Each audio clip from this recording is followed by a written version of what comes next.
Come in. Welcome. I'm E.G. Marshall. Most of us have a healthy love of adventure. We like to do new things and visit strange places. We don't even mind taking certain risks, but within limits, of course. To wager life and limb in pursuit of adventure is only for the very few. And rarer still is that breed of person who insists on venturing forth even though the outcome is almost certain to be death. I'm telling you, it's out there, Jason. I have proof now.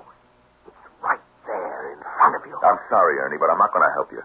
In the old days, you were never afraid of risk. In the old days, I had nothing to lose. And now you do, is that it? Just what is it you're so anxious to protect? My life. Is that it, Jason? Is that really it? Or is there something else?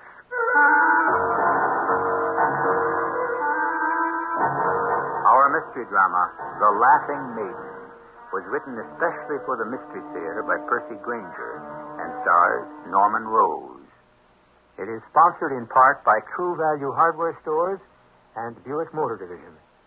I'll be back shortly with Act One. There are people who thrive on danger, who need to live on the cutting edge of existence, taking risks and meeting challenges which seem unnecessary to everyone but them. Financial reward is of little importance. Just to survive is their triumph. Then there are others, people call them soldiers of fortune, who willingly put their lives into the hazard in hopes of gaining such a prize they will never have to worry again, if they live.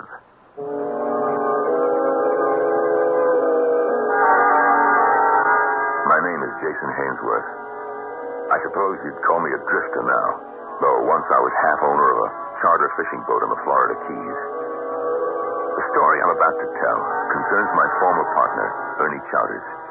It happened 5 years ago, but I've kept quiet all this time because even now I can't quite believe it. I was in a small town in the Caribbean. I hadn't seen Ernie for several years, and then... Jason? Jason Hainsworth, is that you? Hey, Ernie, son of a gun, how are you? What are you doing here? Oh, hey, I could ask you the same question. So, how are you? Oh, you know me. Nothing changes. You're still hiring out with the Laughing Maiden. The Laughing Maiden. You still have the boat, huh? Yeah. And old Tom? Oh, he's still the crew, loyal as ever. A couple of years ago, we had a good season. I was going to get a new boat, and old Tom wouldn't hear of it.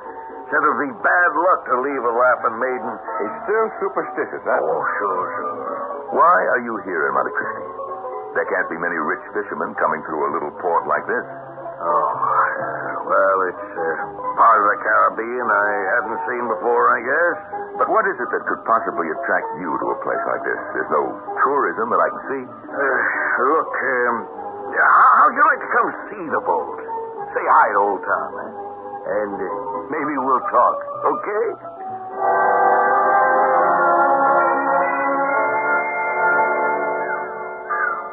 You're not in some kind of trouble, are you? No, it's not that at all. Hey, look, there she is. Yeah, a Laughing Maiden. Looks like you haven't given her a new coat of paint since I left. Come on board. Tom, come up topside. I'm sorry, Mr. Chowders. Lunch ain't quite ready. Oh, never mind lunch. Look who I got with me. Oh, Mr. Hainsworth. How are you, Tom? Just I'm all right. Just about to fix some lunch. You gonna stay? Of course he is. Unless he's got some other business. No, nothing. I'd like to join you. Well, it's okay. So, how's the old ship sailing, Tom? Well, it stays afloat. I'm going to walk around some and try to get my sea legs back. It's been a long time. Yeah, sure, Jason. You go ahead. Did you tell him, Mr. Chowders? No, not yet, Tom. Don't you think you ought to? I don't think it'll matter. I get the impression his luck's not been too good lately. Well, it's a fact I'd sure feel better with another person along. I hope he still carries that pistol. Here he comes. Well, I'll get down and make lunch, but you tell him, Mr. Chowders, and tell him the whole truth. He's your friend. Oh, this sea air is like a tonic. Ernie. Yeah? Is there something wrong with Tom? Tom? No, why? I don't know. He seems a little on edge. Oh, Tom, he's always been a little strange. Well, how's the old rig feel? Oh, she's solid as ever. But she could use some repairs, though, and a new coat of paint.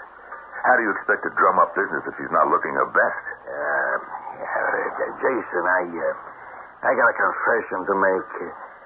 Tom and I, we aren't in the chartering business anymore. Well, then... Hey, Ernie, you're not into anything illegal, are you? No, it's nothing like that. You ever hear of Caos Island? Oh, sure. It's on the tail end of the Bahamas. Yes, across 100 miles of open water due north of here. Did you ever hear of the Quedog Merchant? Quedog Merchant? No. Well, how about Captain Kidd? Oh, Captain Kidd. Jason, the Quedog Merchant was a ship that was captured by Captain Kidd nearly 3 centuries ago. On board that ship, he found what was reputed to be the single richest prize ever taken by a pirate of the Spanish Main. 60 pounds of gold dust, 100 ingots of pure silver, jewels. Well, the whole cargo was valued at 10,000 pounds then. You know what that'd be worth now? And this treasure, it's supposedly buried on Caos Island. Not supposedly. It is, I'm sure of it. Kidd buried it there before returning to New York to face charges of piracy. He intended to return for it, but he never did because he was arrested and sent to England to stand trial. He was found guilty and executed. Ernie, they claim there's treasure buried on half the islands in the Caribbean. What makes Caos so special? About a year ago, this guy chartered the Laughing Maiden. In addition to being a fisherman, he was also an amateur treasure hunter. He told me the whole story, and he paid me to take him out to Caos to nose around. So you want me to come out and help you dig up the island looking for this treasure? No. The place is too big for that. What we've got to do is find the rock. What rock? According to the story, after Kidd buried the treasure, he carved the directions to it on a rock. Oh, if we can find that rock, Jason, we're rich. And this is why the Laughing Maiden needs a new coat of paint? We've been out to Caos a dozen times. I've been making a methodical search, taking one section of shoreline at a time. Jason, today could be it.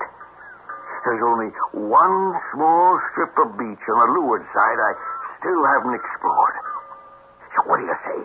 This isn't one of those treasures that's guarded by some pirate's ghost, is it? Oh, don't be silly. Here, let me show you something. Yeah. What is it? It's a Spanish doubloon.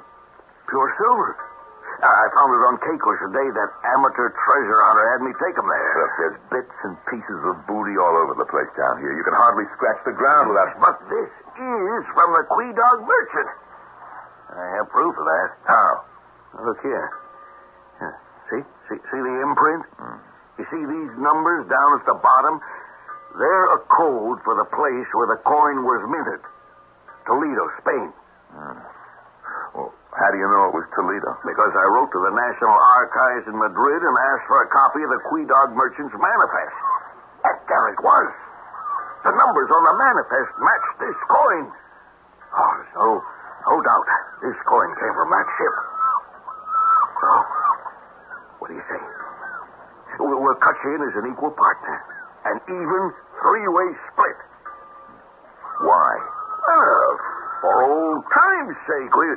We were partners once before. We'll be partners again. I'll come along, Ernie. But just for the ride, you hear me? Just for the ride.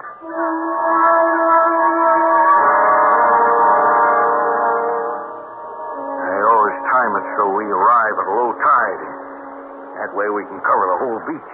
Well, the whole beach is solid rock. No wonder the treasure's safe. Yeah, we only got to cover up to that spit there. You mean to tell me that you've been all around this island? Yeah. That rock's here. I'm going to find it. What about Tom? What about him? How come he stays on the Laughing Maiden. Wouldn't it go faster if he helped you? Oh. Well, Tom's kind of a lookout. Oh, a lookout, huh? What for? What's that? It's Tom. We gotta get back to the Laughing Maiden quickly.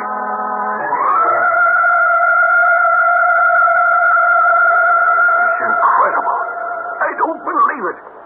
How could they have known? How could who have known? The syndicate. What syndicate? Didn't Mr. Chowders tell you? No, but I think that it is time he did. Ernie, are we in danger? I never thought they'd find us. That's why we moved up to Monte Cristi. They must have spies everywhere. Tom, will you tell me what's going on? Here's the binoculars, Mr. Hainsworth. You just see for yourself. Let me look. Hey, looks like the mast of a ship. Well, it's a yacht. A big yacht. High speed and heavily armed. Well, who owns it? Well, there's a syndicate. It's rumored to be headquartered in Puerto Plata, but no one knows for certain. Well, who's the head of it? No one knows. But whoever it is, he knows the legend of Caos Island, and every boat that comes out here is followed by that yacht. It sits right over there just behind the horizon. And if the treasure is ever found... They sweep down, seize it, and probably kill whoever had the misfortune to discover it. So that is why you were so anxious to cut me in. No, you that... tricked me. You tricked me into coming out here. Start the engines. I want to get away from here at once.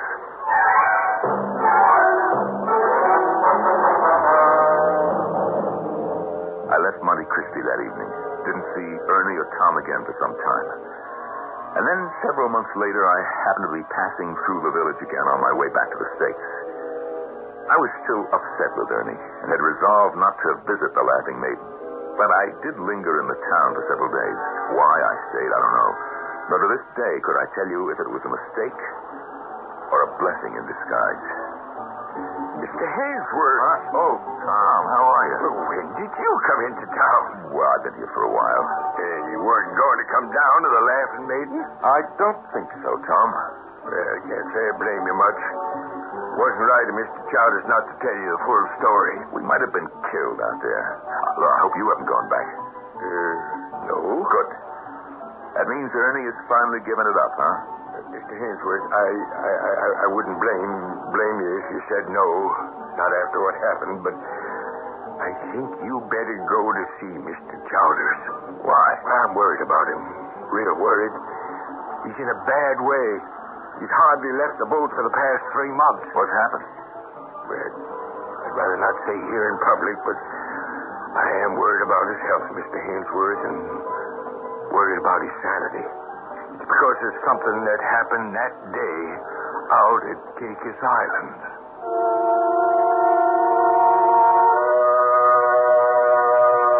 G.K. Chesterton believed that a long Sunday walk and a glass of beer could put us spiritually in the company of an Alexander the Great.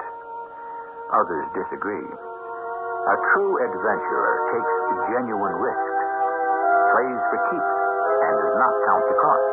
I shall return in a moment with Act Two.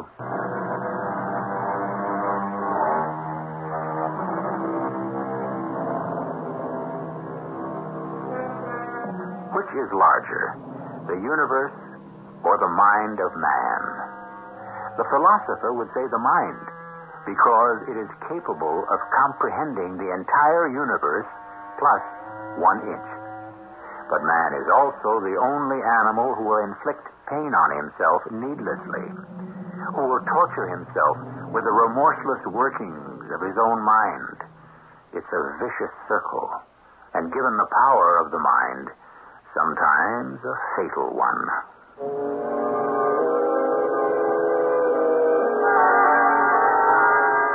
I followed Tom down to the wharf where the Laughing Maiden was moored. I was shocked by her appearance. She'd taken on the aspect of a ghost ship. But if the change in the boat surprised me, it was nothing compared to the change in my old friend. He's down below, Mr. Hainsworth, in the cabin. You say that he stayed in there for 3 months? With the portholes closed and the blinds drawn shut. Who's there? Ernie. It's me, Jason. Jason? Oh, man, it is stifling in here. How can you breathe? Tom, open the window. No. Oh, don't. They might see in. Ernie, what's the matter? What? Who might see in? The syndicate people, Mr. Hainsworth. He's terrified of them. But why? Have they been after him? Oh, it's because of what I've got here. What? Tom, were you followed? I don't think so, Mr. Chowders. You think the syndicate is watching you? You can't be too careful. Ernie, you made a prisoner of yourself on your own boat for 3 months. I can't ever escape. What are you talking about? You don't know where the treasure is. Oh, but you're wrong, Jason. You're wrong.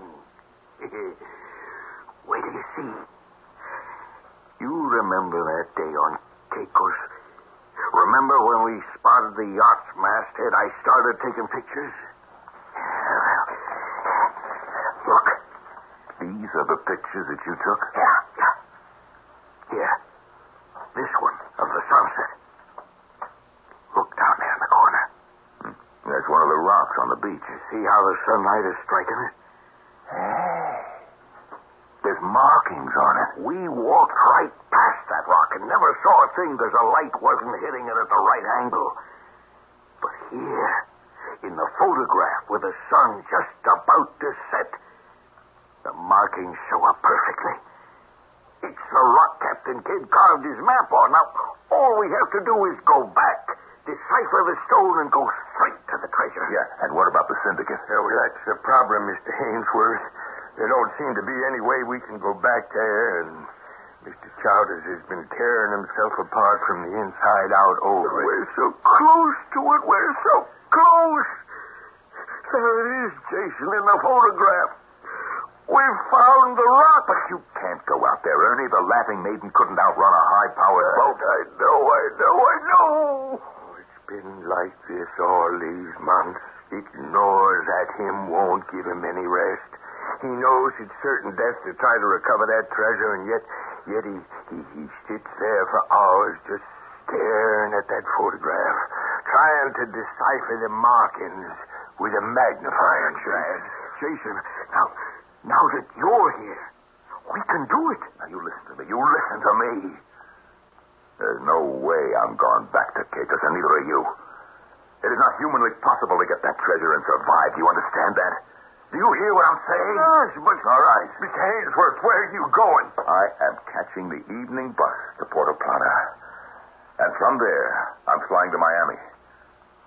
I got a job lined up there working for a big company that has a fleet of charter boats. You mean you're going to be a skipper on one of a string of boats? No. Actually, I'll be working on shore in the marina. Well, okay, maybe it's no great shakes and not what I hoped for, but look, it's a steady job. The first steady job I've had in a long time. But you can't leave Mr. Chowders. Ernie will be okay once he faces up to reality, Tom. Because, you see, that's what I am doing. That's what we all have to do sooner or later. I'm sorry, Tom. Good luck. Jason? Jason, is that you? Huh? Say, Jason, when did you get here? I guess I didn't see you right off. The light's kind of dim, but it's safer that way. Oh, boy. He's in a bad way, isn't he, Tom? You're right. I just can't leave him like this.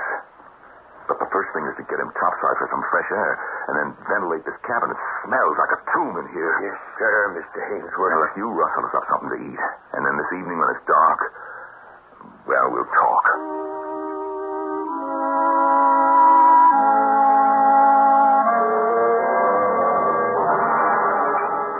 Tom, that stew was terrific. Meal like the old days. I feel like a new man. It's Jason's being back that's done it. Swear to the good Lord. Coffee's ready, Mr. Hainsworth. Yeah, thanks, Tom. You still carry your gun, Jason? I never go anywhere unarmed, on principle. Coffee, Mr. Chowders. Yeah, sure, Ernie. Ernie, every instinct in my body is against this venture. Look, is there any way that I can talk you out of it? Now, without the way I got it figured, The syndicate yacht won't make any kind of move until they see we've actually got the treasure dug up. I guess that answers my question, doesn't it? But look, I'm telling you right now, I am not going to be part of any plan that calls for us to try outrunning these guys in the Laughing Maiden. That is suicide. Well, what's an alternative? Well, what about using a seaplane or a helicopter? I can fly it if we can put enough money in together to rent one. I think that Ernie's right that they wouldn't move in on us until we had recovered the treasure. So that means it's primarily a matter of timing. Now, Ernie, if you and Tom take the boat out and locate the treasure, I'll come in for a landing at the last moment. We load and take off. They'll shoot us down. The word is that yacht is equipped to deal with any contingency, including aircraft. Well, what do you suggest, then? Well, what if you go out in advance in a second boat and hide in one of the coves on the windward side of the island? And Tom and I will follow, find the treasure, load it, and sail around the far side as if trying to make a run for it. And we pull a quick shift of cargo, and you slip back out of sight. And when the yacht overtakes us, we surrender the chests, filled with sand. Like a joke played on history by Captain Kidd. And then we rendezvous later. Right. I don't know. It's possible, I suppose. Well, if only we knew who the head of that syndicate was. I mean, nobody knows? No. The rumor is it's a patrone named Guillermo Galiban. He owns a 52-foot yacht, high-powered, with a mast identical to the one we've seen on the horizon out at Caos.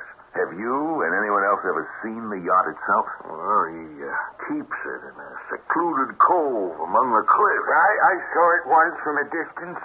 It's been nearly 4 months since our last visit to Caos. So maybe this guy Galiban no longer has his goons watching you. Well, in any case, it's a chance we'll have to take. We'll slip out of the harbor as soon as it's fully dark and gain Caos in the early morning hours. By daybreak, we should be digging. If we're not followed, good. If we are, and we find the treasure, well, then we'll take it from there.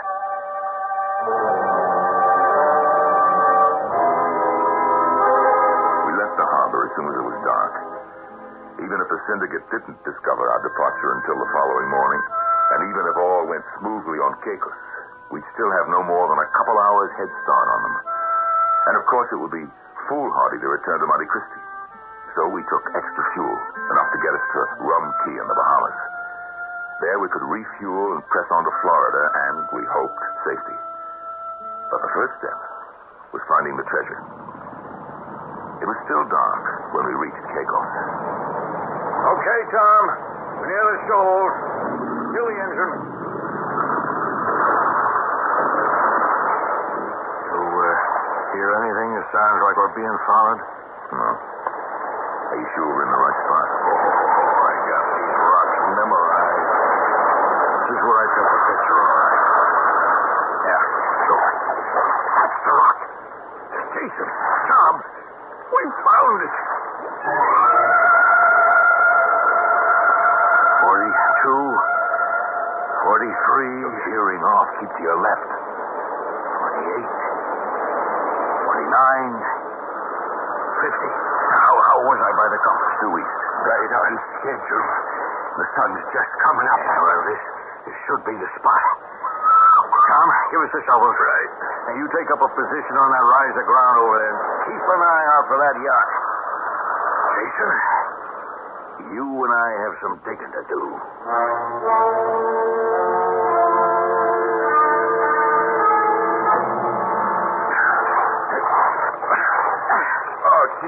Wait a minute. Ernie, wait. It's all like a buzz. Let's take a break. We gotta be getting close. Look, we got a hole 6 feet deep and 10 feet in diameter, and so far there's no sign of anything. Don't give up now. Let's just keep going. Ernie, did it occur to you that we have no way of knowing what the numbers stood for on that rock? But that could have been feet or yards or leagues, for that matter. Tom, how's the horizon? All clear so far. Almost noon. We made it. Got away undetected. on, it's gotta be here. Oh, you think I'm gonna spend the rest of my life on this island? Maybe. I got news for you. We aren't leaving till we find that treasure. Yeah, you mean you're not ever going to admit to yourself that it is not here? Never. What's that? Jason, my shovel has hit something. Look. Look. Oh, wow. We found it. We found the lost treasure of the Quedon merchant. Mr. Chowders, Mr. Hayes. What? I just saw it. The mask. The yacht. It just pulled into view on the horizon. What? No. No, they can't have. It's not fair. Ernie, calm down. Calm down, will you? Tom, are you sure that you saw it? I'm positive. Okay. Now, look. You go back, and you keep watch. If they start to move toward us, you let us know at once. Yes, sir. They're bound to be scanning the island, so stay low. Don't let them see our position. Meanwhile, we'll just get these chests open. Yeah. See if we got anything that's worth fighting for. I'll break the lock with my shovel. Lock's on. Now, at last. Look. Oh, bags of gold dust. Silver bars. We're rich, Jason. We're rich. It is one thing to find a treasure and another to keep it. How simple now seem the months of research and work. How minor the agonies and insignificant the risks compared to the challenge our friends face now. Confronted with such a seemingly insurmountable situation, most people would quietly fold their tents and steal away. But Ernie Chowders is not the kind of person to give up. I'll return shortly with our final act.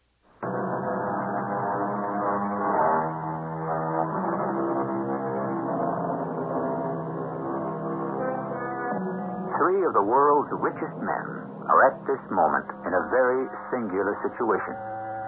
They are on a desert island in the middle of an ocean in the immediate proximity of their entire fortune and being held at bay by an ominous yacht reputedly owned by a powerful and very mysterious syndicate. The situation can perhaps most perfectly be described as a dilemma. As we rejoin them, we find them doing what human beings often do in dilemmas. Nothing. What are we going to do? I don't know. But we got to do something. We can't just sit here all day staring at millions of dollars in jewels. Yeah. Tom, let me have the binoculars, huh? Yeah. It's unfair. It's just unfair. How did they know we were here? Well, once they saw the Laughing Maiden missing from the harbor this morning. If they'd showed up an hour ago, I wouldn't have minded so much, but they get here just as we found the treasure. Looks like they're just going to sit out there all day till we make the first move. There's only one solution. What's that? I don't see anything for it but rebury the treasure. Now, look, let's be sane about this, Ernie. What else can we do? The souls. What? The Barracoa Bank. Where's that map? Yeah. That's it. That's the way out of here. See? Right there. Yeah, the Barracoa Bank. Among other things I did in preparing to find this treasure was to study the surrounding waters here until I could navigate them in my sleep.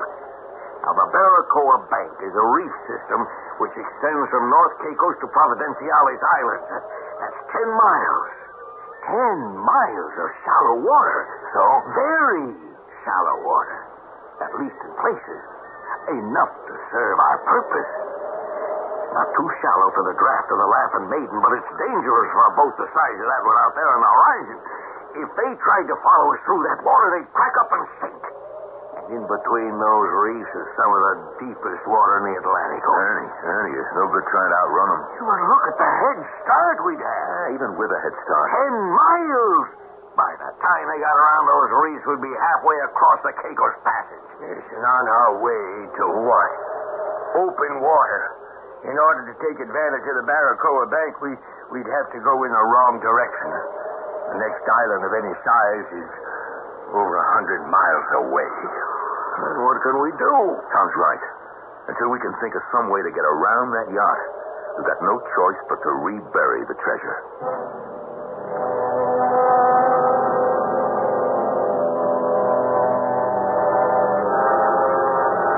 We made the trip back to Monte Cristi in silence. As I look back on it now, I think that was the last shared feeling we three were ever to have together. I can't understand it. How does a syndicate know our every move? Galliband must have half the villagers in Monte Cristi working for him. Ooh, I'd like to get hold of Galliband and break his neck. Let's try coming up with more practical options, Ernie. Anyway we cut it, we're back to square one. How come you're so keen on this all of a sudden? What do you mean? Yesterday you couldn't wait to get to Miami on that job. There's a couple of $1 million in treasure out there, old buddy. Hey, wait a minute. Miami, that may be the answer. Miami? Let's assume for the moment that Ernie's right. That the syndicate's information comes from spies. And that they've got the Laughing Maiden under constant surveillance. That means that there is no way we can ever approach Caicos from here or any other port along the Dominican coast. Yeah, our only chance would be to approach from the other direction. The open sea? Through the Bahamas from Miami. How do we do that without arousing suspicion? Wait a minute. I'll go on to Miami as I planned by myself. In a couple of days' time, you let the word out around the village that you've got a lucrative job lined up in Sanchez or Samana Bay, someplace down the coast away from Caicos. You sail down to pick up this, wealthy fisherman, and from there you take a plane and join me in Miami. Right. And then we rent a boat large enough to get us for 700 miles to Caicos. Well, that means leaving the Laughing Maiden behind. No, I don't like it. The Laughing Maiden's no good to us in this situation. It's too old and too slow. Now, I'm going to go back to my hotel now. I'll catch the bus out of here tomorrow. Here you are. Here's the address where I'll be staying in Miami. Oh, yeah, just one other thing. This Mr. Galliband, where did you say his place was? Just this side of Isabelica, on the road to Puerto Plata. Why? I'll expect to see you by Sunday. Yeah. Good. What do you think, Tom? I don't like the idea of abandoning Laughing Maiden. No. I meant about Jason, Mr. Hainsworth? Yeah. Something's bothering me about him. The way he suddenly came up with that plan. I think you're imagining things. No, I don't think so. He was planning to go to Miami all along, and now he's got us going there, too. And why did he come back to Monte Cristi? Well, Mr. Hainsworth wouldn't betray us. That's crazy. Well, he left us 4 years ago, didn't he? Oh, he's always looked out for number one. That's who he's looking out for now. Tom, I want you to follow him. Follow Mr. Hainsworth? Yeah, that's right. Until he gets on that bus tomorrow morning, I want you to see every place he goes and report back to me. When I left the Laughing Maiden that night, for the last time as it turned out, I had a strange feeling. The information I was hearing about this syndicate was leaving something out, and a new suspicion was beginning to dawn on me. There was one thing I had to check out if I could. I didn't know it at the time, but where I went that evening saved my life. We met in Miami as planned. Both Ernie and Tom were acting strangely, though. They seemed reserved and distant.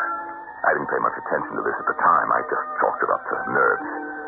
Everything went well, however. That is, until we arrived at Caicos. We'd planned to accomplish the entire operation at night. Clouds aren't moving at all. I don't understand it. The Weather Bureau in Miami said clear weather for 5 days. Absolutely no possibility of cloud cover. Just a luck. It's being off the Laughing Maiden that's responsible. Oh, be quiet. Jason, I thought you had this all planned out. A full moon, clear skies, plenty of light to get the treasure and get away safely before daybreak. Now the whole night's lost. Are you sure the Bureau told you clear weather? Yeah. Hey, Tom. Is there any breeze up there at all? No, not a whisper, Mr. Hainsworth. Captain Kidd himself might as well be protecting that treasure.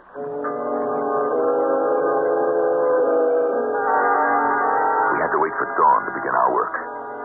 3 hours later, with Tom on lookout, Ernie and I had dug down to the treasure. It was still there.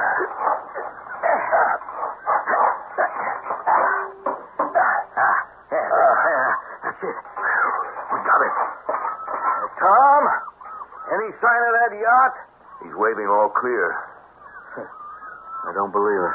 Let's get the chests down to the beach and into the lifeboat and get out of here.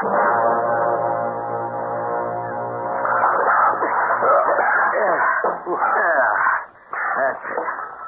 Now we're all set to row out to the boat. Well, Ernie, it looks like this time we made it, huh? Let's get Tom and take off. Hainsworth, Mr. Chowders. What is it? It's there. I saw it. The syndicate's yacht. No. I will not accept this as possible. I will not. Ernie, will you calm down? Jason, give me your gun. Give me your gun. I'm going after him. You're crazy. Give me the gun, or so help me. I'll swim out there. Hold my revolver. I've got to stop Ernie. Ernie. Are you okay? Okay, Tom, it worked. I'll take the gun now. Hey, wait a minute. Just stay back, you double-crossing bum. I ought to blow your head off right here. No, Mr. Chowders. Don't worry, Tom. Just get the rope out of the lifeboat. What is it? What are you doing? You thought you had us all fooled, didn't What are you talking about? The syndicate knew I was on to something, didn't they? But they could never have guessed it was an actual photograph of the rock. You must have been flabbergasted when you told them. Me? Here's the rope, Mr. Chowders. Okay, Jason, lie down. Lie down. Tom, hard time. Ernie, would you explain what you're talking about? I had Tom follow you the night you left the Laughing Maiden. He wouldn't believe me either. But I knew something was fishy. Sure enough, he tailed you right to Galliband's fortress. You listen to me. I only went there to sneak a look at his yacht. Yeah, what for? Everything I was hearing about the syndicate sounded like a lot of mythology made up to explain things that didn't have any other explanation. There wasn't any smoking gun on this guy, Galiban. No hard evidence. I wanted to check his boat just to make sure. Ernie, it isn't armed. It's a normal pleasure boat. No, you forget. I saw it too, Mr. Hainsworth. Only I saw it in broad daylight, and it's armed, all right. It's armed. What you saw must have been the rigs and chairs they have on the decks for deep sea fishing. No. I saw a gun. Yeah, harpoon guns. How far away was the boat when you saw it, Tom, huh? 300 yards, 500? How old are you, Tom? How good is your eyesight? You aren't getting around us that easily, pal. If it's not Galliband's yacht, then whose is it? I don't even think there is a syndicate. There's no shred of concrete evidence to prove it exists. It's all tied, Mr. Chowders. Tom, you listen to me. What Ernie's saying doesn't even make sense. If I was working for this syndicate, why am I here now? Once I knew where the treasure was, wouldn't I have just told them? Oh, he's got a point. Don't listen to him. Come on. You can't leave me tied up here. Your friends out there can pick you up. I tell you, I don't know who they are. I'll die here. Get in the boat, Tom. Now, wait a minute. I thought we agreed if the yacht showed, we wouldn't try to take the treasure with us. Are you crazy? I'm not leaving it behind again. But we can't outrun that yacht. We're going to do what we should have done all along. Head across the Barracoa bank and lose them. That boat's not the Laughing Maiden, Mr. Chowders. Its draft is too deep. We'd crack up for sure. No, he won't. Come on. No, I can't. I'm sorry, but it's foolish. Don't force me to shoot you.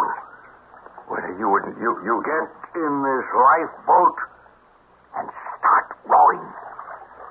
I'm sorry, Mr. Hainsworth. It doesn't look like any of us has much of a chance. Tom was right. They never had a chance. The boat hit the first reef, and in less than a minute, no trace of them remained. Tom, Ernie, and the treasure were on their way into one of the deepest trenches in the Atlantic Ocean. I managed to get myself free. I was curious why the yacht had not yet come into view. I picked up the binoculars and climbed the dunes. It was then I saw the sight that has kept me silent for 5 years. On the mast, a flag was unfurled. It was a black flag with skull and crossbones. And then before my very eyes, the flag and the mast vanished.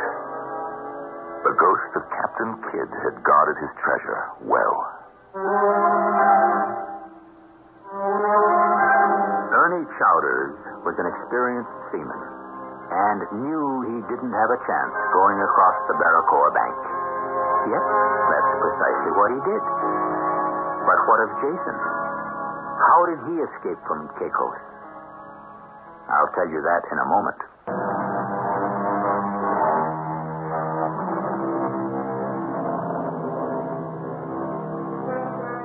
Jason Hainsworth didn't have long to wait for rescuers. Within a day, another party of would-be treasure hunters came to the island, following the eternal lure of buried treasure. A final note. Considering the fact that the syndicate yacht was an illusion, Tom was right all along. If they had stayed with the Laughing Maiden, they'd all be alive and rich today. Our cast included Norman Rose, William Griffiths, and Arnold Moss. The entire production was under the direction of Hyman Brown. This is E.G. Marshall inviting you to return to our Mystery Theater for another adventure in the macabre. Until next time, pleasant dreams.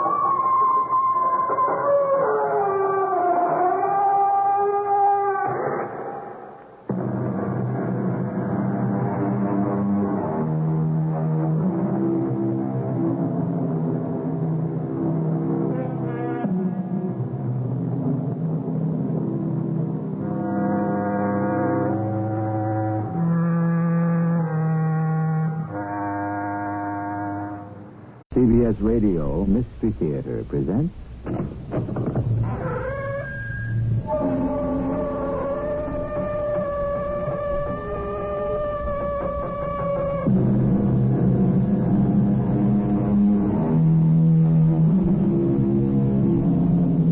Come in. Welcome. I'm E.G. Marshall. A savage place, as holy and enchanted as air beneath a waning moon, was haunted by a woman wailing for her demon lover. A woman wailing for her demon lover. How poignantly the poet puts it. But are there demon lovers? And are there women who fall in love with them? Surely this is the stuff of legend and myth. And yet, there are things that simply cannot be explained. For all of our test tubes and computers, we still don't have every answer, do we? You mean we shall actually see the tiger from up here in the trees? Yes, and I shall shoot him as he passes below. But why should he pass by here? Well, he's after the goat. The one down there. Oh, poor creature. Why doesn't he run away? We can't. He's tied to a stake in the ground. But the tiger will kill him. An unfortunate necessity. Oh, no. Oh, no, I shall not permit it. Louise, where are you going? I intend to free that Louise, you can't go down there. Come back here. Louise!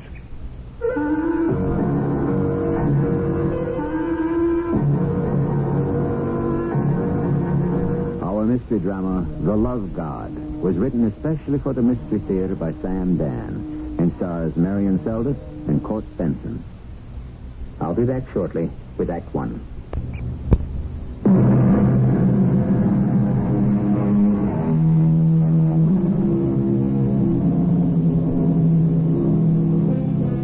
East is east, and west is west, and never the twain shall meet, said Mr. Kipling.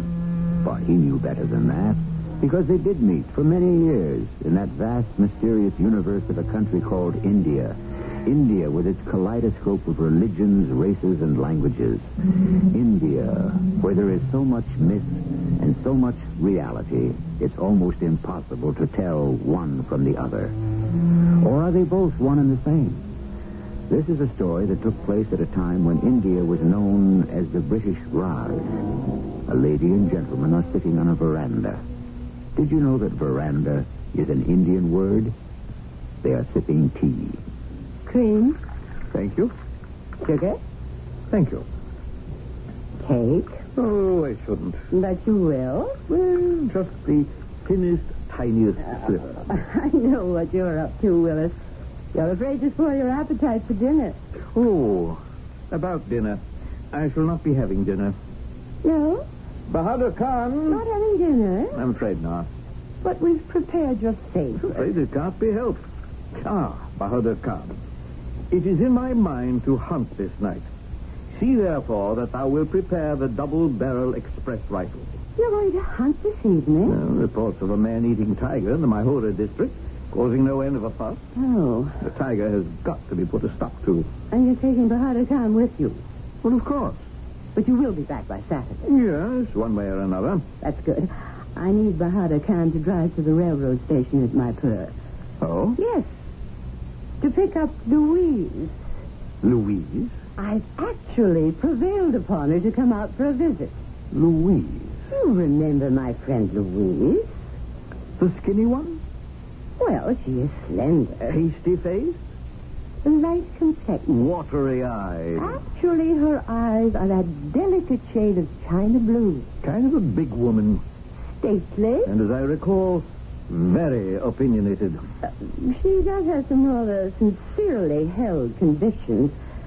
She's really a lovely person. No doubt. When you get to know her, you don't mind, do you? Well, this is your home as well as mine.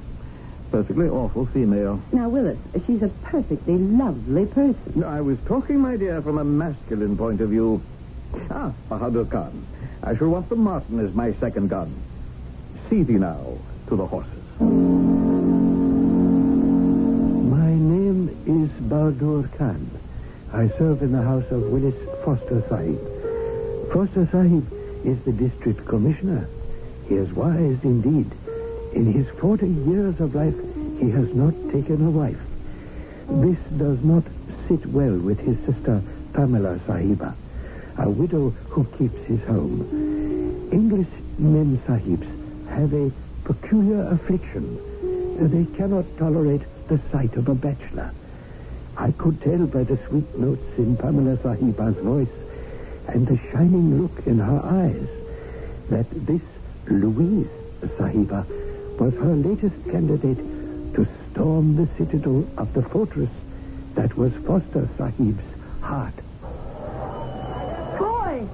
Does the Mem Sahib deign to speak to one so lowly? Are you... your name's supposed to be... I've got it written down here. Are you Bahadur Khan? Bahadur Khan, it is. With the permission of the prince. You were supposed to meet me inside the terminal. If the presence will forgive, I was afraid to venture inside the house of the fire carriages. Afraid? What on earth is there to be afraid of?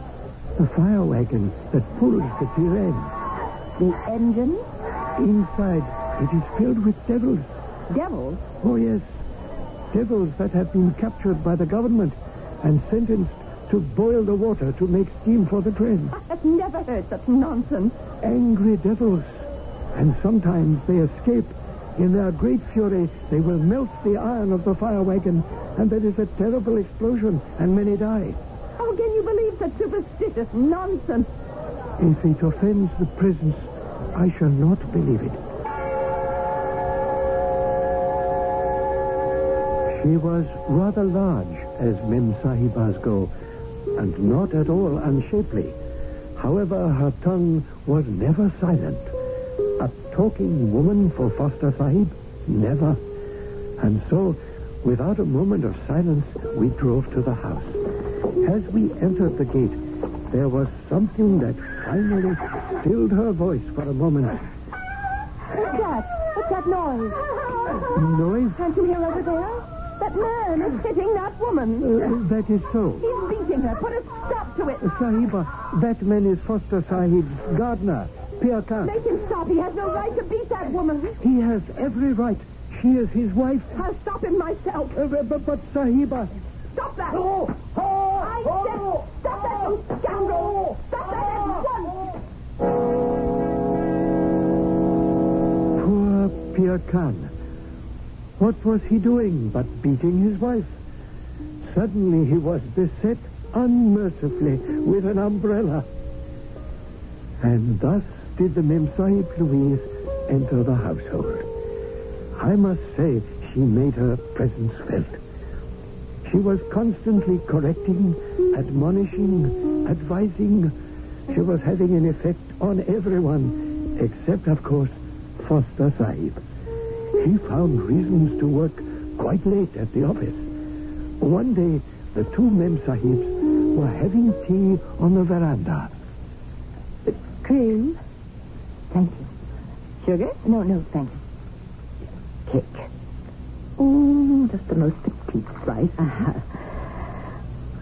Louise, dear, I'm not sure I know exactly how to begin this. Begin what? I must ask you not to interfere. Interfere? In what way? Well, the truth is, in every way. I'm sure I don't understand. Since you've come to the station, Louise, you've managed to turn things topsy-turvy, inside out, upside down, and every which way. Have I indeed? For example, you know, Pir Khan beating his wife. Oh, I put a stop to that quickly enough. The point is, you had no right to stop him. And you had no right to belabor him with your umbrella, either. Do you object to my actions, Pamela? I'm afraid, Louise, I must say yes. But the scoundrel was beating her without mercy. You didn't see him abuse that poor girl. Oh, I've seen him. You have? Yes, many times. And you've done nothing to prevent it? There's nothing I can or should do to prevent it. Things are very different out here. Oh, yes. And you're different, too. But back home, you were a member of the Fabian Society. Well? Well, I remember you at the meeting when you were asked to speak. Please, Louise. They still talk about that speech, the most inspiring oration on the rights of human beings. Louise, what you fail to understand. Suppose they could be aware of this conversation. What would they say about it back home? This is my home now, Louise. My husband is buried here. My children are being raised here. I have no other home. Oh, Pamela, you mustn't think that way. You'd better start thinking that way, too. Oh, no, never. Louise, I asked you to come here because there is no hope for you in England. That isn't true. Then why did you come? That crowd of starry-eyed idealists we ran about with. Ran about with? It's hardly the way to describe it. The fact is, for the most part, they don't believe in marriage. And those that do, well, they don't believe in... Well, they don't believe in consummating it. Come. I saw the way the wind was blowing there 10 years ago. So I came here where I could meet someone. It took you somewhat longer, but here you are. Meanwhile, please do not upset my household. What am I doing to upset? In the matter of Pir Khan and his way, for example, you have given me a problem. You see, he no longer beats her.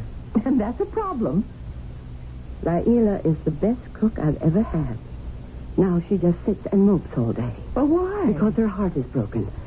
She believes her husband no longer loves her. But why should she think so? Because he no longer beats her. Dear, let us not forget the object of your visit. I know that my brother is a most unusually difficult fish to land. A woman should not refer to a man as a fish, to be baited, hooked, and landed. Well, that's what it amounts to, doesn't it? I am amazed at your Neanderthal attitude. Do you see this charm around my neck? Mm-hmm. Rather somber-looking thing. Please listen before you say anything. When I came to India 10 years ago to live with Willis, Bahadur Khan said to me, Sahiba, here is a token from the god of love, Omira. Omira? There are thousands of such gods. At any rate, he told me if I wore the charm constantly, within the year I would be married. I did, and I was. Are you telling me that you actually believe in this? What I'm telling you is that a girl needs all the help she can get. And so I took the liberty of asking Bahadur Khan to what? Bahadur Khan? You'll see, Louise. Sahiba. Bahadur Khan, hast thou found the charm for the Mem Sahib as I asked thee? One who is even less than the dirt beneath the Sahiba's feet has indeed brought that which is desired. Behold. Oh, Louise, look, it is beautiful. Well, what is it supposed to be? It's your charm. You are now under the special graces of the love god, Omira. What are you saying, Pamela? And before the year is out, he shall find you a husband. Here, where's Ranjani? I shall do no such thing. But Louise... Do you expect me to partake in this superstitious nonsense? To aid, abet, and encourage it? No. Thank you, Bahadur Khan. Pamela, I shall win Willis through intelligence and wit and all the civilized things we have in common. Such a vain and foolish Mem Sahib. But what is to be done? The English, they are like children. They refuse to learn when they are young, and when they grow old, it is too late. Poor, silly Louise Sahiba. Now, no one shall ever lead her to the marriage bed. I don't know about you, but I agree with Pamela. A girl needs all the help she can get, particularly in the affairs of the heart. So then, what prognosis for this proposed match between Willis and Louise? Can it proceed without help from the love god? Is there a love god? We shall have Act 2 in just a few minutes.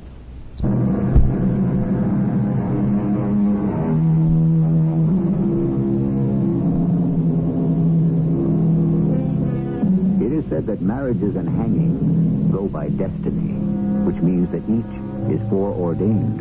However, destiny, like everything else, can always use a little push here and there along the line. Well, here we are in the India of almost 100 years ago. A determined spinster named Louise has just turned down an offer of help from one of the local love gods.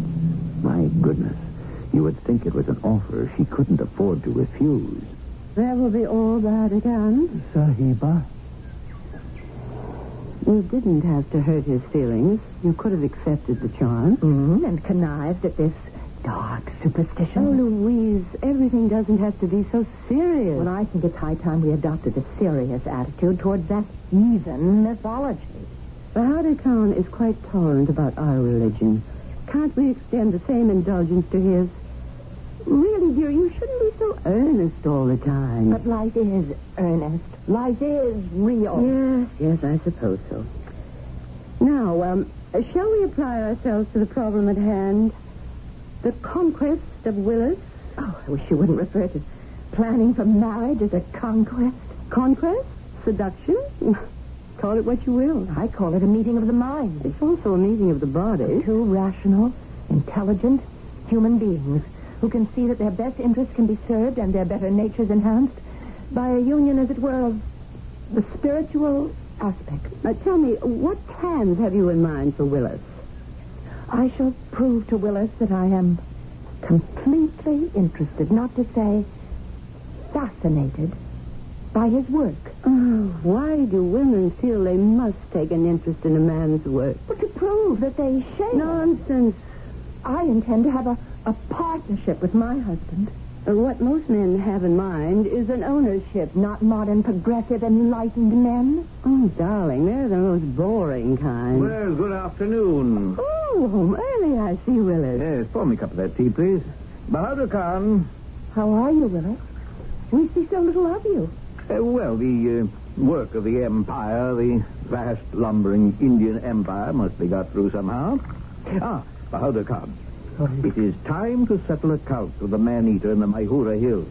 Thou wilt fetch the double-barrel rifle and ammunition. It is even as the presence commands. The second gun and all else that will be required for the hunt.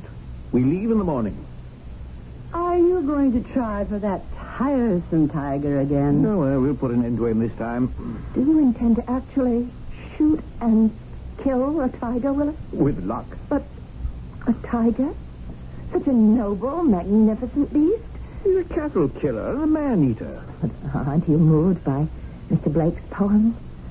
Tiger, tiger, burning bright in the forests of the night, what immortal hand or eye could frame thy fearful cemetery? Oh, not this one. He's old and sick and mangy, half blind and lame.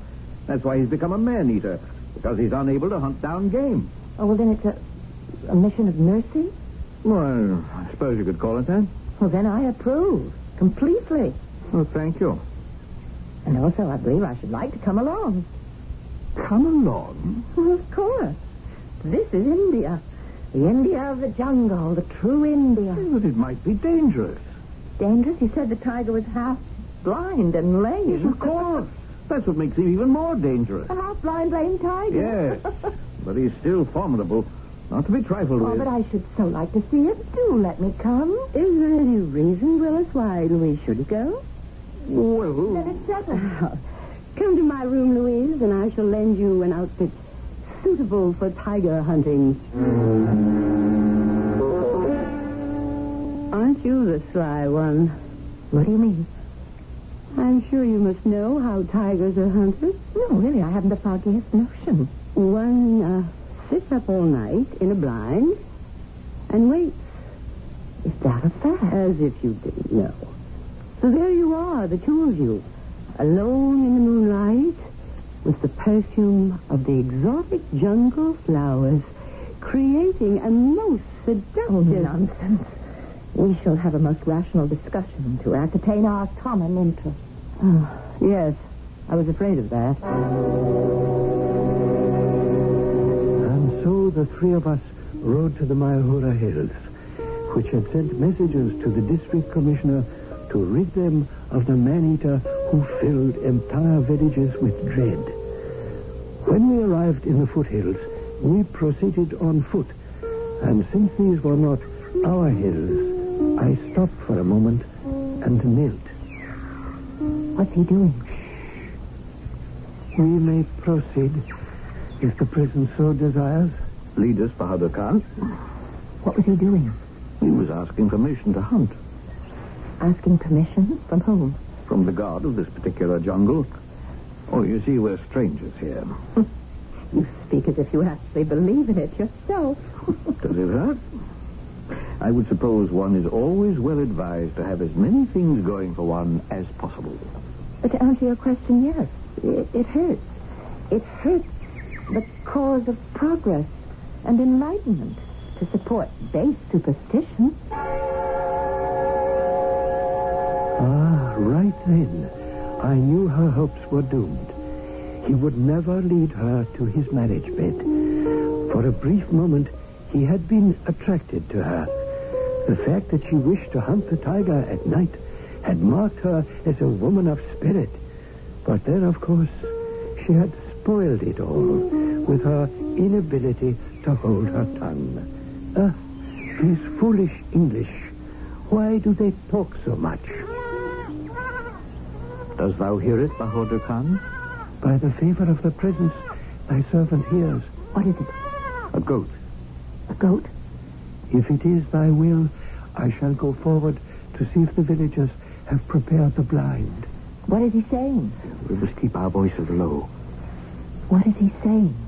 The villagers should have built us a platform high up in a tree. Why? Sahib, come. Yes, I believe it's in readiness. Up here, Sahib. Good. Help the Mem Sahib up the tree. Oh, thank you very much. Now come, we must hurry. Shere Khan hunts this night. Shere Khan, who is that? That's what the natives call the tiger. You know, this is really quite roomy and comfortable. Yes. Now, I have a question. You can look down from here and shoot the tiger, but why should he be good enough to oblige you and pass this way? That's why. I don't understand.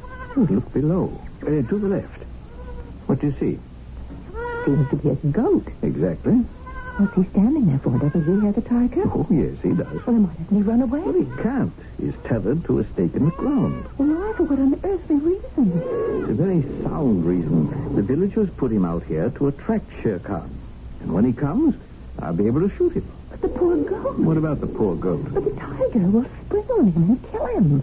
Well, yes, that's the idea of the thing. Well, that's not fair. It's the only way to do it. Are you saying this is the only way to hunt a tiger? The only way without risking the loss of life. But the goat is going to lose its life. I mean human life. But the goat is also a child of the Creator. Oh, no.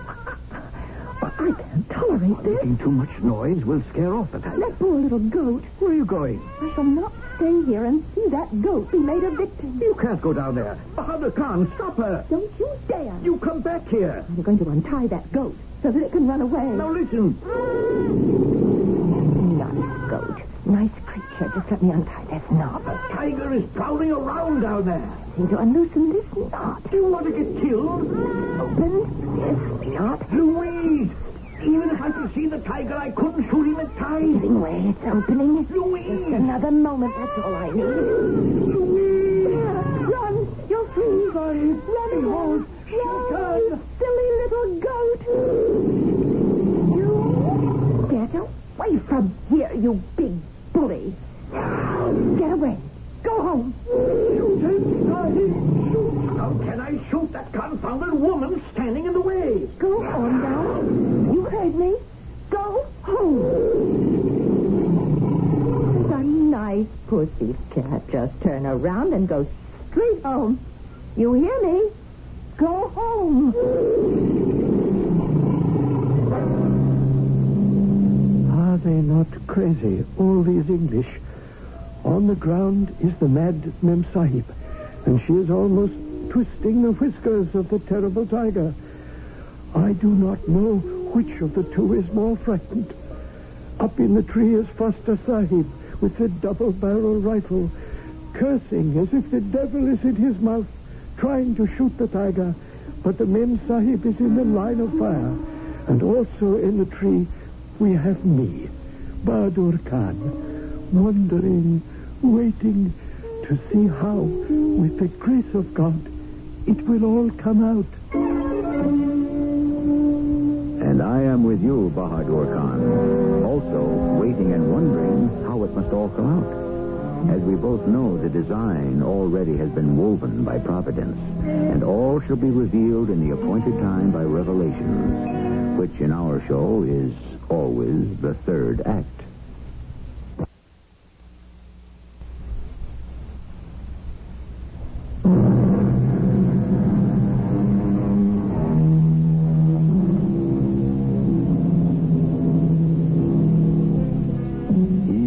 The tiger, the proverb tells us, dares not dismount.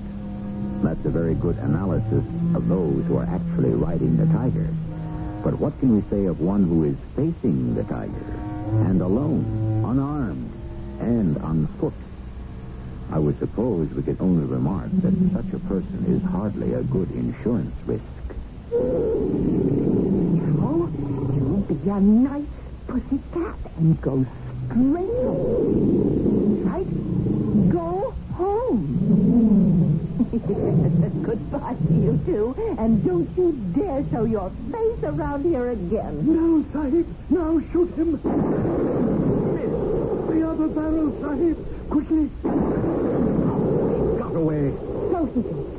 And I'm glad. You're glad? Well, isn't it better this way? There was no bloodshed. It was all your fault. My fault? I should have had him. But aren't you happy it's worked out like this? There's no blood on your hands. But that's my job. It's your job to get blood on your hands? It's my job to kill tigers that terrorize the countryside. You threw such a scare into him, I don't think he'll be in the mood to terrorize anyone for a long, long time. Miss Louise, Yes? Nothing.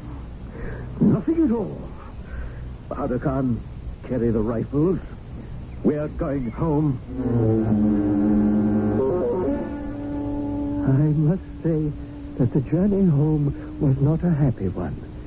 Foster Sahib was angry, and the Mem Sahib Louise did not know why. After a while, she too became angry, and so they spoke not a word to each other. When they arrived at the house, the Mem Sahib Pamela called me to her.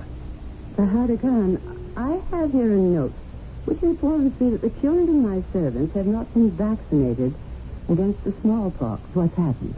The people no longer believe in devils, and it has been believed that the vaccination is the magic that enters the blood to vanquish the devil of the smallpox. The Sahiba Louise has insisted to all that there are no devils. And in that case, of what use is the vaccination? I see. Thank you, Bahadur Khan. That will be all. But that was not to be all.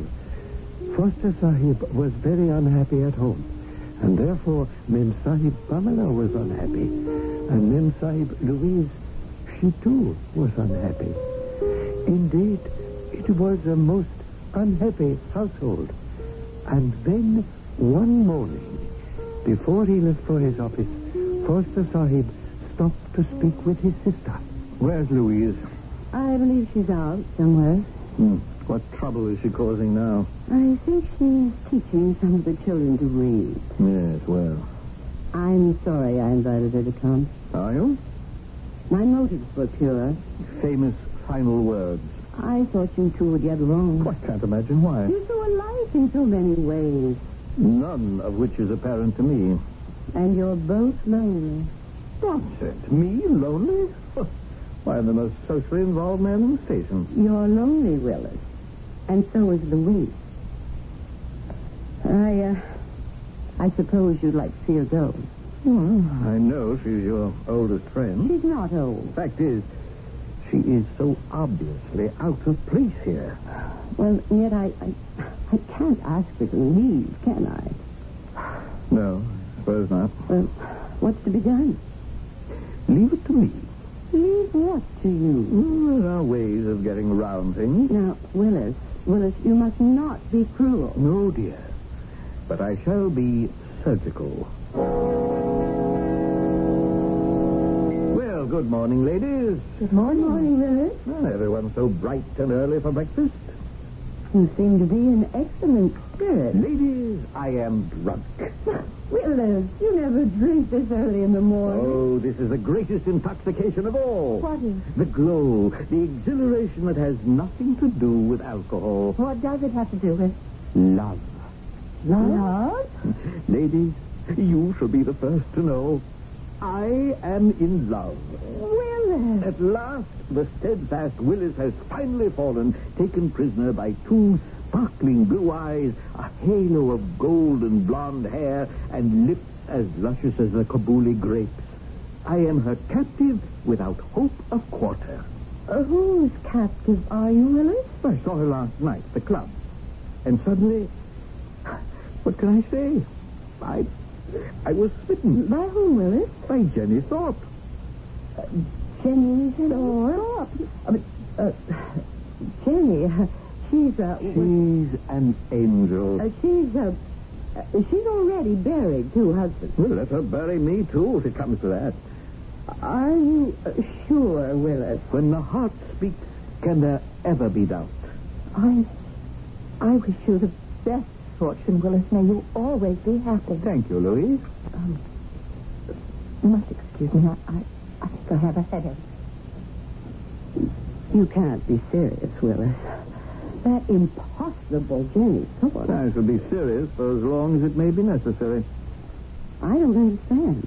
For as long as Louise remains here. Oh, well, it isn't necessary to hurt her. Oh, Pamela, dear, there is no such thing as painless surgery. All this was taking place even as I, Bahadur Khan, was serving the tea, the eggs, and the mutton chops for the breakfast. Later in the morning, as I proceeded to clean the bedrooms, I noticed the door of the Mem Sahib Louise was closed, and from within the sound of a woman weeping. I was about to go away, but suddenly her door opened, and the Sahiba appeared before me. Obviously, she had hastily dried her tears. Bahadur Khan, may I speak with you? This insignificant person would be willing to spend eternity listening to the words of wisdom from the presence. Please, Bahadur Khan, I'm serious. I'm so miserable. You see, I've always been in love with Willis all my life. He'd never look at me. And now he's going to marry someone else. Is it not written there are other fish in the sea? Fish? Yes. Men? No. Oh, Bahadur Khan, perhaps I offended that god. What was his name? Omir or something. But it's when I refused that charm that you offered me. Now I'm willing to believe anything. I mean it. What have I got to lose? And this is such a strange country. Who knows what can happen here?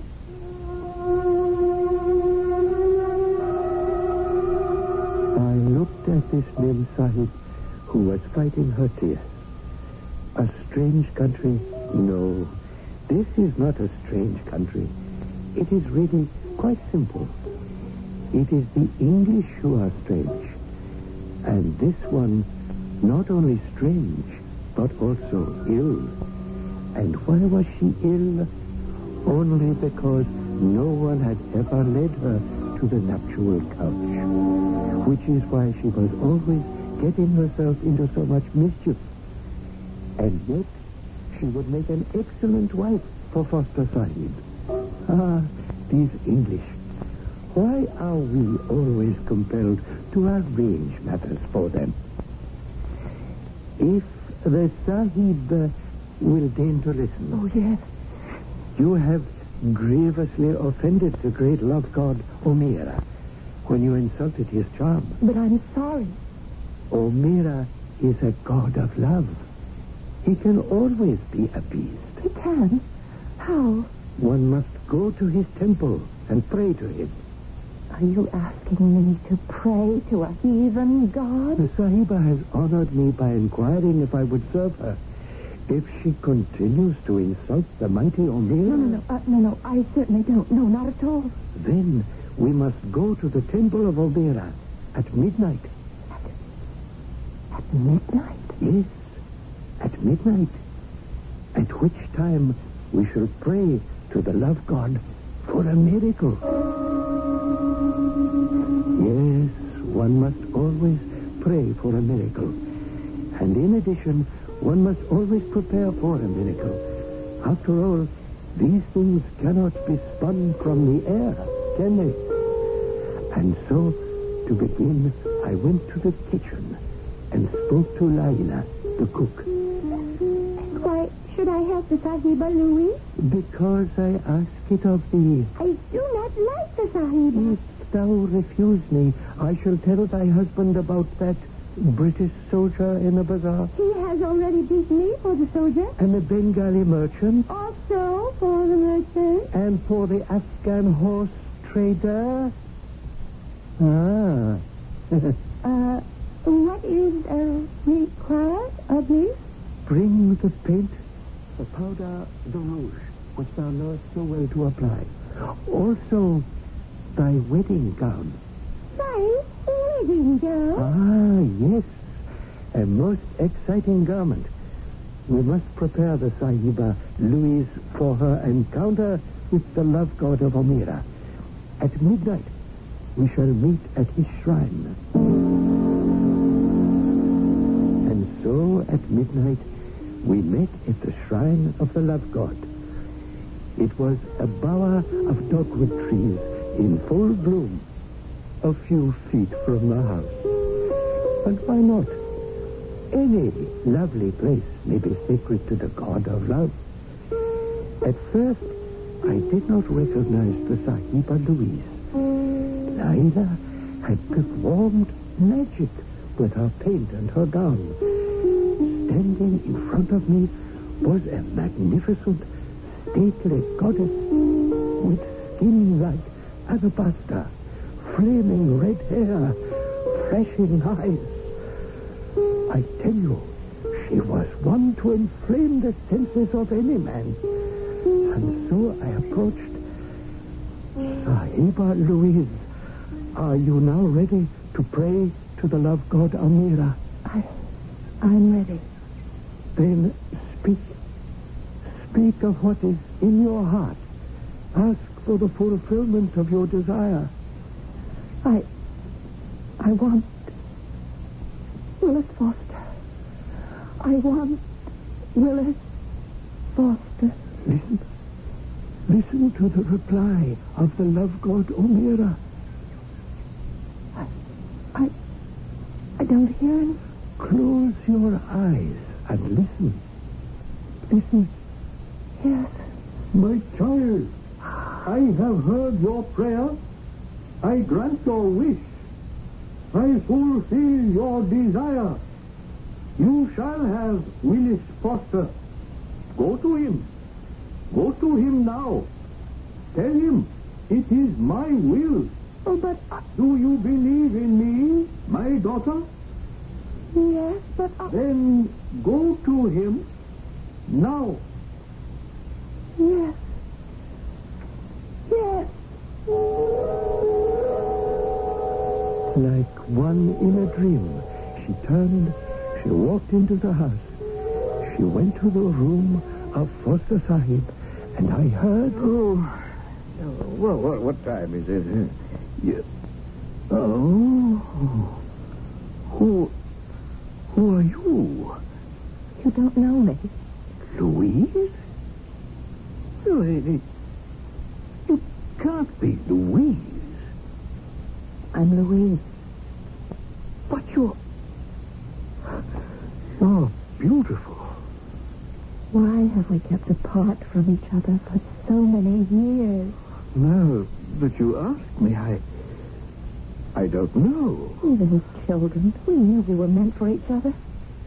Why did we fight against it? I guess you thought I was dull. And did you think I was too clever? Well, I'm not really clever. No, and I'm not really dull either. What is this nonsense about that awful Jenny sword? Well, that's all it is, Louise. Nonsense. You're always too shy to say it, and I was too proud, but someone has to say it first. I love you. And I love you. Just a moment. Then he closed the door to his room, and I was able to hear no more. Like a good servant, I retired for the night, seeing that my master had need of me no longer. And you, to whom I tell this tale, have need of me no longer as well. For the rest of the story, you may supply yourselves.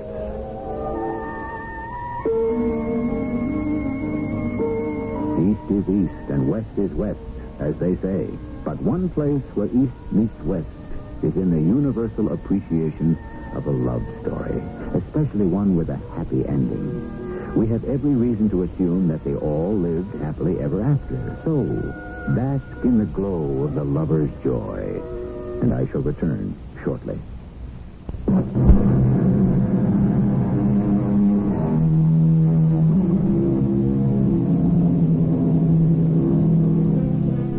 Our story may perhaps raise a question. Is there a God of love? Are meetings, matings, and matches all arranged in advance? I would answer, most likely, because some of the pairings and partnerships we see around us simply could not come about by themselves. Somebody, somewhere, somehow, must have had a hand in it. Our cast included Marion Seldes, Court Benson, Grace Matthews, and William Griffiths. The entire production was under the direction of Hyman Brown. And now, a preview of our next tale. When you were found, Gilbert, the sleeves of your jacket had been cut away and the entire front of your shirt torn off. You were all grime and mud, but bloodstains? No. Yes, but that's it. That's the proof, can't you see? Why would anyone do that to my clothes if there wasn't anything to hide? Possibly, but then again you might have been in some kind of a fight. The woman. I wonder what happened to her. All the time I was there, I was sure I heard a woman's voice, sobbing. Oh, yes. Gilbert, I want you to drink this. It'll make you sleep. You don't know how I wish I'd had the use of my eyes. Then I could have seen everything. The two men, the body. Yes, Gilbert, I'd say you don't know how fortunate you were. If all this really happened to you and you had been able to see it, it's quite possible right now that you'd be dead. Mrs. E.G. Marshall inviting you to return to our Mystery Theater for another adventure in the macabre. Until next time, pleasant dreams.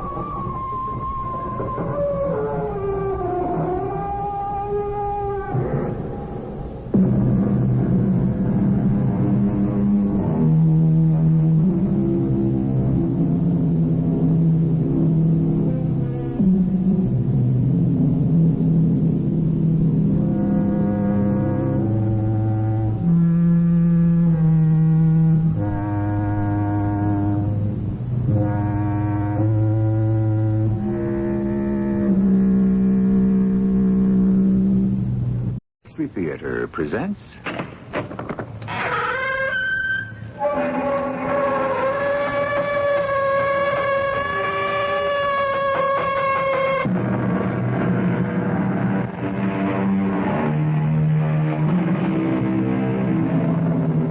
Come in. Welcome. I'm E.G. Marshall. Everyone knows, or let us say that most sophisticated people will agree, that our soul, or our psyche, or our body cannot be entered by demons or evil spirits who then proceed to drive us mad. The problem is, every time we begin a sentence with those two words, everyone knows we are already asking for trouble. Face it, Alice. I'll never get another job again. Oh, that's no way to talk. Unless what, Joe? Unless he forgives me. Unless who forgives you? The river. The river? How can a river... Oh, what kind of nonsense? I shouldn't have told you. I should have known you wouldn't understand.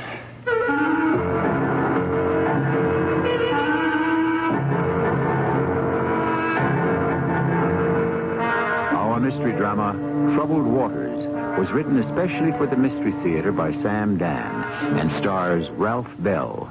I'll be back shortly with Act One.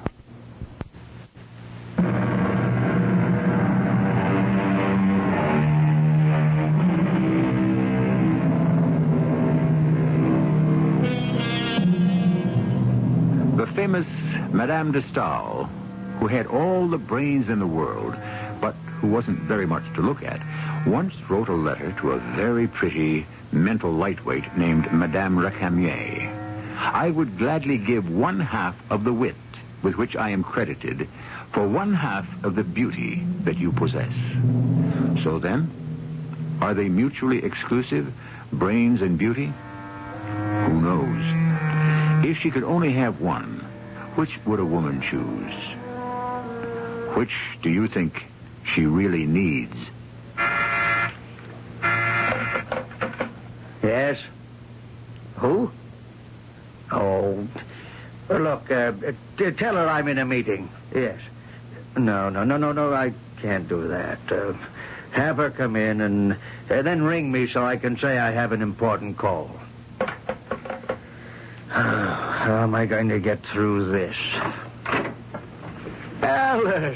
Alice Carpenter. Hello, Frank. Aren't you going to give your old boss a kiss? Are you ever a sight for sore eyes? Sit down. Oh, sit down. You haven't changed a bit in 12 years, Frank. Oh, I have, too. I'm balder, fatter, slower. I can only play doubles now. Doctor's orders.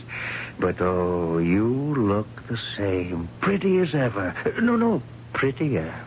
I hardly recognized the place when I came in. Well, I'll have you know, Perkins Construction is big time now. We even have an interior decorator.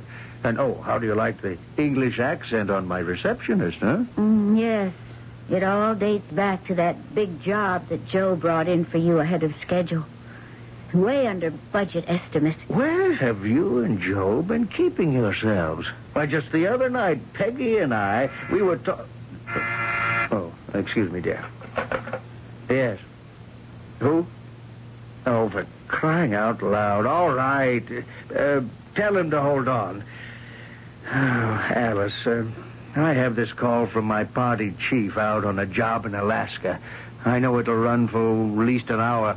The thing for you to do is have Joe and, well, you and Peggy and me get together for dinner one night, huh? You know, sometime soon. Oh, sure.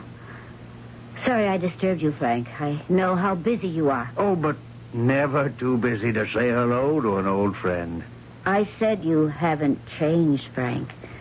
When I was your secretary, I would also ring your phone to get you off the hook. That party chief is still having his problems out there in Alaska, isn't he? I'm sorry, Alice. Is he the same one? Alice. As I recall, I invented him. That girl outside needs a bit of training. I could tell by the tone in her voice that you really didn't want to see me. Please, Alice. You know why I'm here. Yes. You have to help Joe. Well, sure, if you need some money. No, it hasn't come to that yet. But I'll tell you what it has come to. I'm going around to all the people I know in this business. Behind his back, of course. If he knew he'd kill me or he'd kill himself, maybe both of us. You can't tell me a guy with Joe's ability can't Frank, find... you know the word is out. They say he's lost his nerve. His judgment's become erratic. A lot of other things. But he can come back. He needs a chance. Give him a job. The thing is, I don't have a job for him at this time. You have been running this ad for over a month. Construction chief engineer, South America. Alice, this job could kill the man who takes it. It's a malaria-infested jungle. And that's why nobody wants it. But Joe can't afford to be particular. Alice, I'm sorry. 15 years ago, Joe's knowledge and skill saved this company. You'd have been out of business. I know, but I can't run this place on sentiment. Be practical. 2 years ago, would you have dared to offer a job like this to a man like Joe? Now you've got him over a barrel. Alice. And please don't say I was in here to see you. Listen. Don't make me beg, Frank. All right. Oh. Thank you. Come on. I'll take you to lunch. No, it isn't necessary. You deserve it. You've had a rough morning. So did you.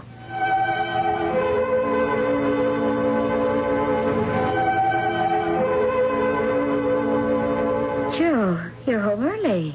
Where were you around noon? I called a few times. Oh, out shopping, one thing and another. Any luck? Luck? What's luck?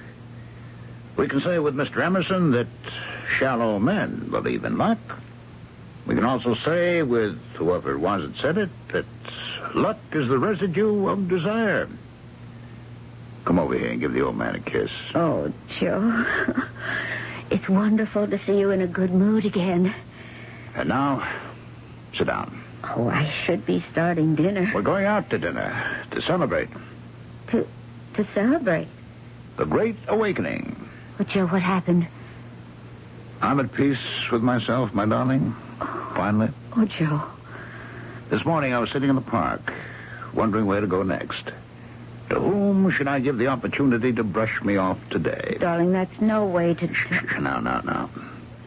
I started to talk to myself. Joe, I said, you've built highways into the frozen polar wastes, oil refineries in the burning deserts, railroads that climb the towering mountains, and bridges across the raging rivers. There isn't a continent on the face of this earth that doesn't contain a monument to your ability. Now, that is good, positive thinking. But, Joe, I said, you're through. They don't want to know about all the successes. They just want to talk about the one big failure. Joe. The bridge. The railroad bridge over the Uriah River, south of the Punjab. 15 killed, 50 injured. $30 million down the drain. You're through, Joe. No one will ever trust you with an important project again. I won't have any more kind of talk like that, Joe. Now, sometimes a woman has to understand that her husband isn't going to be a winner. I've come to the end of the line. And this is the great awakening?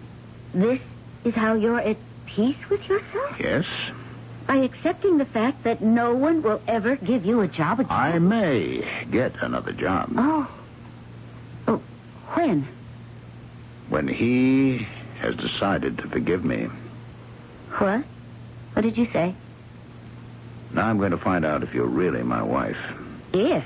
After 15 years? You've never been tested before. Tested? I froze with you in Alaska. I almost died of thirst in the Sahara. I need you now, Alice. I need you to help me. Of course. I want to help you. Not your way. My way. Any way. Name it. I want you to accept what I'm going to tell you. I don't want you to fight it. I've been living with that bridge over the Uriah.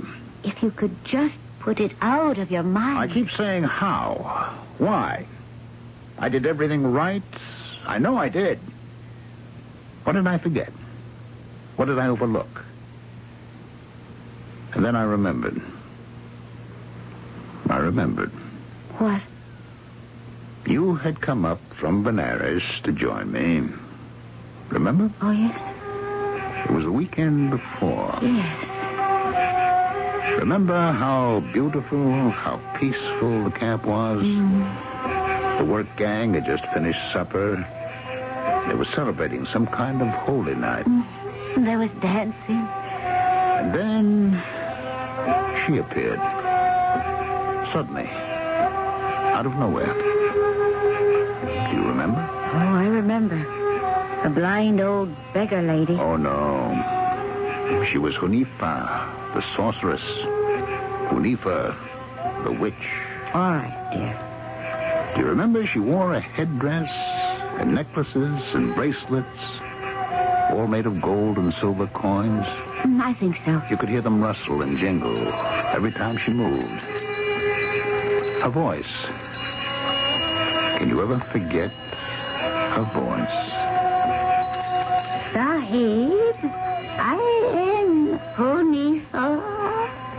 Art thou hungry, mother? Go then to the cook fires and say that Carpenter Sahib orders that food be given thee. I am Hunifa, handmaiden to all the gods and high priestess to the spirit of the Uriah River. The Sahib has come from across the Black Oceans to build this bridge across the waters of the Uriah. Is this true? This is true. With whose permission? The government? The government can but give authorization. But permission is granted only by the spirit of the river. The Sahib must ask for it. Very well, Hunifa. I ask. This should have been asked at the beginning. I'm sure, but Sahibs have many concerns. It must now be asked at a ceremony. A ceremony? Before all the people, to show that the spirit of the river must be obeyed. But I cannot do that. I cannot officially support this kind of superstition. The spirit of the river demands it. Hear, O Sahib, gather the people now and go to the riverbank and ask forgiveness. Now, Hunifa. Or thou shalt be punished, Sahib. Punished? A curse shall be leveled against thee, and at the hour of noon tomorrow, the bridge will fall. How can the bridge fall? It's concrete and steel. The bridge will fall, and you shall be cursed. No, you know it can't happen. At noon tomorrow, the bridge will fall. He has spoken. The spirit of the river has spoken through me, his high priestess, Hunifa. The next day, at noon, the bridge fell. Oh, Joe. It fell. Oh, please. Please, when you talk like this. And so, this afternoon, I sat in that park. I prayed. You know to whom I prayed? I'm afraid to hear. I prayed to the spirit of the river. And I felt it was not just the spirit of the Uriah River in India, but the spirit of all the rivers in the world. I prayed for the spirit to forgive me. Perhaps you should see a doctor. I prayed, and suddenly I heard a tinkling. The jingling sound of her coins and jewels, and saw her standing in front of me. In the park? Yes. You mean she was there and no one else saw her? I didn't say she was there. I said I saw her. Does the Sahib repent the sin? Oh, yes. Yes, I repent. Does the Sahib believe in the spirit of the river? Yes. No. The Sahib wishes to believe. He must try harder. He must give himself completely. He must allow the spirit of the river to fill his body and soul. Yes, yes. And at the moment when the Sahib truly believes, the curse shall be lifted. I believe, Hunifa. I believe. Oh, Joe, you can't do this to yourself. I believe completely. Don't give way. Don't yield to ignorance, superstition. There is no spirit of the river. Hunifa, tell him I believe. I believe. Hello? Joe? Yes, who is it? It's me, Frank. Frank? It's been such a long time. Look, Joe, are you working? Working? How'd you like to save my life? I've got a job here, a real tough one, but your style. A job? Look, why don't we talk about it tomorrow at lunch, huh? You want to pick me up at, say, 12:30? I'll see you. Yeah, Frank. Yeah, see ya. Well, Alice, what do you say now? What do you say? One of the most effective devices in storytelling is the pause. If one picture is worth 1,000 words, one pause can be worth 1,000 pictures. And while Alice is pausing to try to give Joe an answer, we shall pause for the short intermission that must precede Act 2.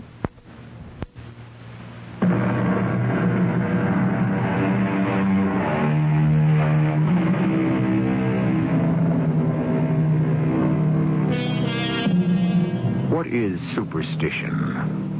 Very often, it may turn out to be the next person's devoutly held belief. We roil dangerous waters when we erect our own orthodoxy as a platform for everyone. And we may become embroiled in a deadly game that any number can play. What do you say now, Alice? I was cursed by the spirit of the river. No. And no one wanted to give me a job. I prayed to the spirit of the river for forgiveness. I said, please lift the curse. And what happened? Frank offered me a job. That is superstition. That is not why you got the job. It isn't? Can you suggest another reason? No, I guess I can't. Got a minute, Frank? For you? Of course, Alice. Sit down. I want to thank you for giving Joe the job. I agreed to, didn't I? The way you did it made him think he was doing you a favor. Oh, forget it. If he ever found out that He mustn't, Frank. I understand. Thanks again. Alice, that bridge in India, I've been thinking about it. It could have collapsed for reasons that had nothing to do with Joe's ability. What are you saying? Well, being fair, he wasn't responsible for the original design. He may have been victimized by crooked contractors. There was political opposition to the thing. He could have been sabotaged. Thanks for saying all that, too, Frank. I believe in Joe. I'll prove it. You already did. You gave him a job. I'm going to trust him with my only son. Frank Jr. just graduated from Caltech. That little boy? Oh, top man in his class. The fact is, he's a genius. Is the job you're putting Joe on a job for a youngster without experience? Well, he can learn a lot from Joe. And he'll pull his own weight. Well, Frank, you're the boss. No, Joe's the boss.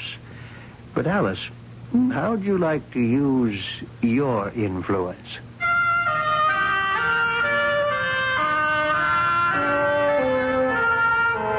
I'd rather not. But you do need another man. You're not being swamped with applications. You could get by with a junior. Yeah, but not Frank's kid. Why not, Joe? Maybe I'm scared. Of what? I don't know. Of everything. If I fail, Oh, you can't talk like that. I don't want to discuss it. But I thought that according to your evaluation of this thing, you've been forgiven. Yes, but he's a jealous spirit, this spirit of the river. Suppose he turns on me again. Oh, Joe. The job is for an oil company. They have to build a railroad through the jungle. You've built railroads Yes, before. sure, but at one point I have to build a bridge across a river. What'll I do? If what? If the spirit says no. Do you want to resign? No. You have a lot of paperwork to get through. I told Frank to hire a secretary for me. And I told him I would take the job. Alice, I don't want you. And I'll also be going to Brazil with you. This time I say no. Why do you always start these arguments? You never win them. I'll also call young Mr. Frank Perkins, Jr. and tell him to be at your office at 1 sharp.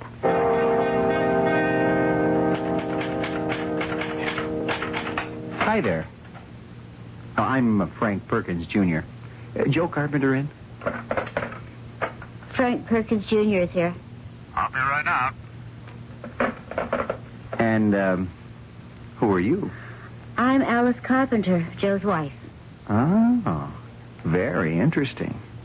Your first job? Oh, I could have caught on in a lot of places for much more money. Oh, really? Yeah, you should see some of the top outfits that wanted me.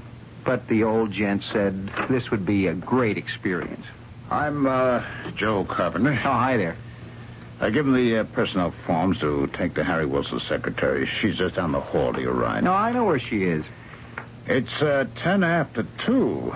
Weren't you supposed to be here at 1? Hey, I was here 15 minutes early, but I met Harry Wilson's secretary, and we started talking, and before you knew it, I took her to lunch.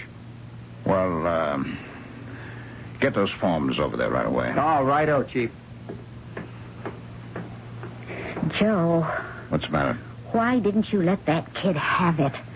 I've got too many more important problems on my mind. What's more important than letting everybody know who's boss on this project? You never let anyone get away with that kind of attitude before. Where's my materials list? You still haven't told me, Joe. What is the matter? Nothing's the matter.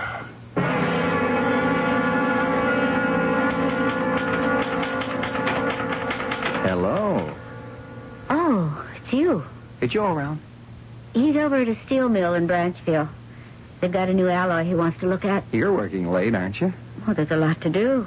Just about dinner time. Oh, thanks for reminding me.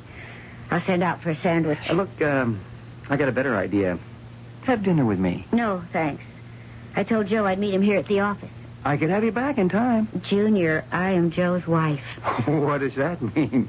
Only that he saw you first. Do you realize we're leaving for Brazil the day after tomorrow? Don't you have things to do? Well, sure. But, I'd rather have dinner with you. I'll go ahead. I'll go, sure. Pretend to be busy. But in the long run, everyone must surrender to my fabulous charms. Good night, Junior.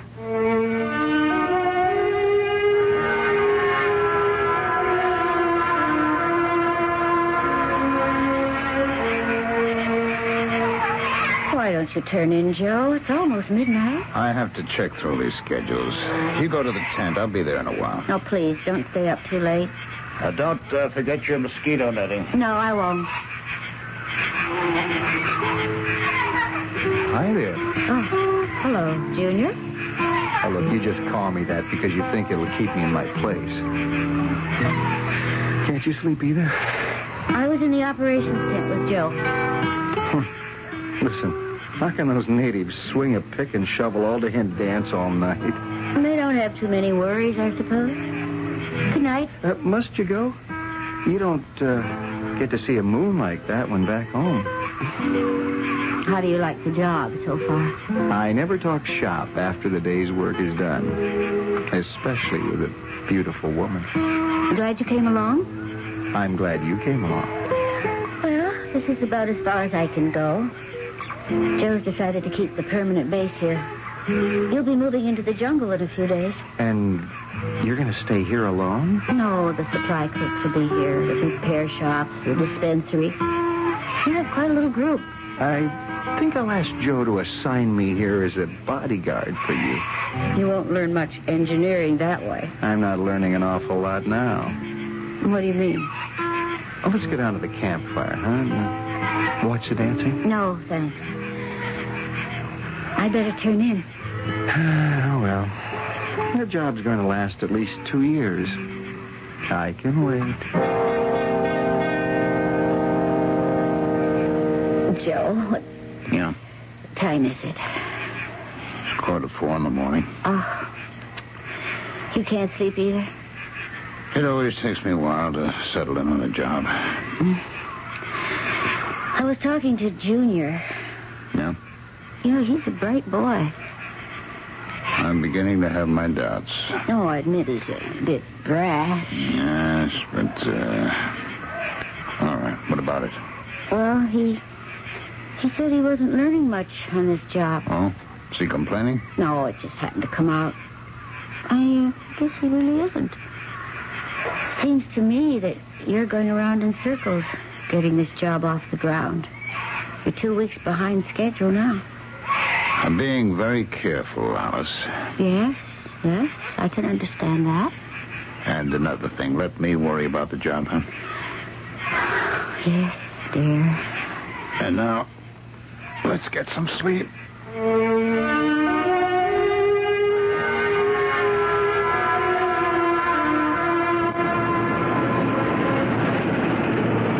All right, Junior. Tell the foreman to knock his crew off with the chow. Sure. Hey, Pedro, time to manjar. Joe? Alice, what are you doing here? Well, this Jeep was back at the base and no one was using it. Why did you come here? You know that I distinctly said not... Joe, it's the 14th. What about it? You haven't started on the bridge. I know that. The support should have been in already. Alice. You're stalling. It's the same kind of bridge. And look at the river. It's just like the Uya. Why are you stalling, Joe? Alice, I prayed. Oh, Joe, be sensible. I prayed every day since we arrived here. For what? For permission to build the bridge. The spirit of the river has to grant me leave to build the bridge. I refuse to believe that. I didn't get his permission last time. You know what happened. I won't go through that again. You're stalling. Call it that, all right. Call it anything you like. But I need permission. I won't sink that first foundation till I get permission. But you cannot stall indefinitely. It doesn't have to be indefinitely. In a little while, the rainy season starts. And I can knock off for at least 5 months. That'll give me time. Joe, your design is sound. Yes, that's what I thought last time. No, Alice, I'm praying for permission. So far, it hasn't been granted. I'll wait. There's another way to look at it. No, there isn't. I flouted the spirit last time. I was punished. I prayed for forgiveness. And then suddenly I was hired for a job. But that could have been... Yes? Oh, a coincidence. You don't really believe that? You've lost your judgment. And you're using this whole business with the spirit of the river and this old Indian witch just as a cover-up. Now, don't say that. You can't face the bridge. Don't do this to me. Don't weaken my belief, my faith. The spirit doesn't answer me because my commitment isn't complete. Help me, Alice. Help me to believe again.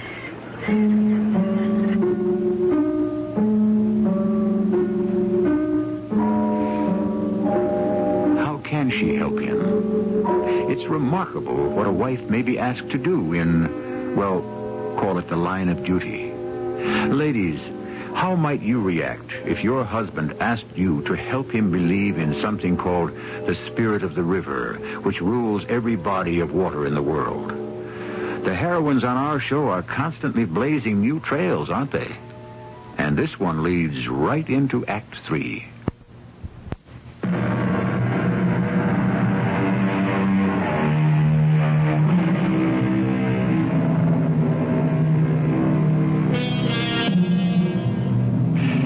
As Mr. Browning says, our interests on the dangerous edge of things, the honest thief, the religious atheist, the tender murderer. Everything, it would seem, carries within itself the seeds of its own contradiction.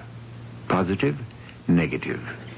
These are two sides of the same emotion. Help me, Alice. I can't help you destroy yourself with superstitious nonsense. You have to go back to the base camp. I brought the big tent, Joe. It's in the Jeep. Well, look who's here. Are you staying a while? She's on her way back to the base. This is no place for a woman. I am not that fragile. I don't want you here, Alice. But, Joe, Junior, tell Jose I want one of his best men over here on the double. He's to take my .404 rifle and drive Mrs. Carpenter back to the base. Joe, why don't you let me take her back? You? Why not? I can handle a .404 rifle. All right. It isn't as though you're any use to me around here anyhow.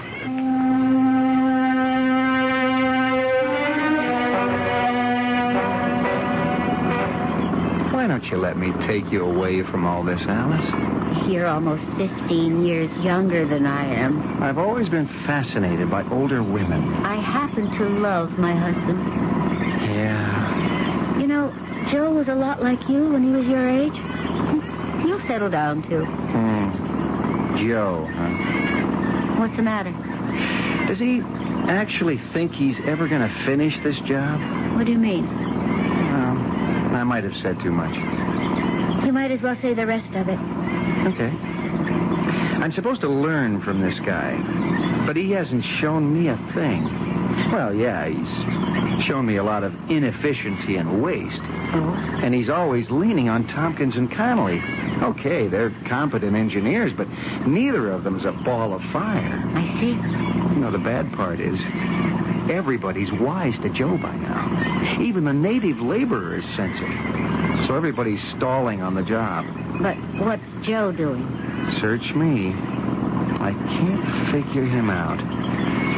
They say he used to be a great engineer. He's still a great engineer. Okay. Stop. Stop right here. What? Pull into this clearing and turn around. We're going back to Joe. Sending you back to the base is the first smart thing Joe's done on this job. The place isn't safe back Turn this thing around. But Joe said that Forget what Joe said. Somebody has to give orders around here.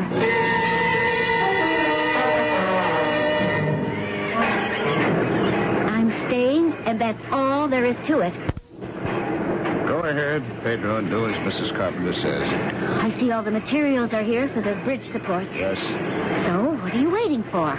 Let's not start that again, Alice. I'd like to finish it. It isn't something we can argue about. It's a matter of belief. Superstition.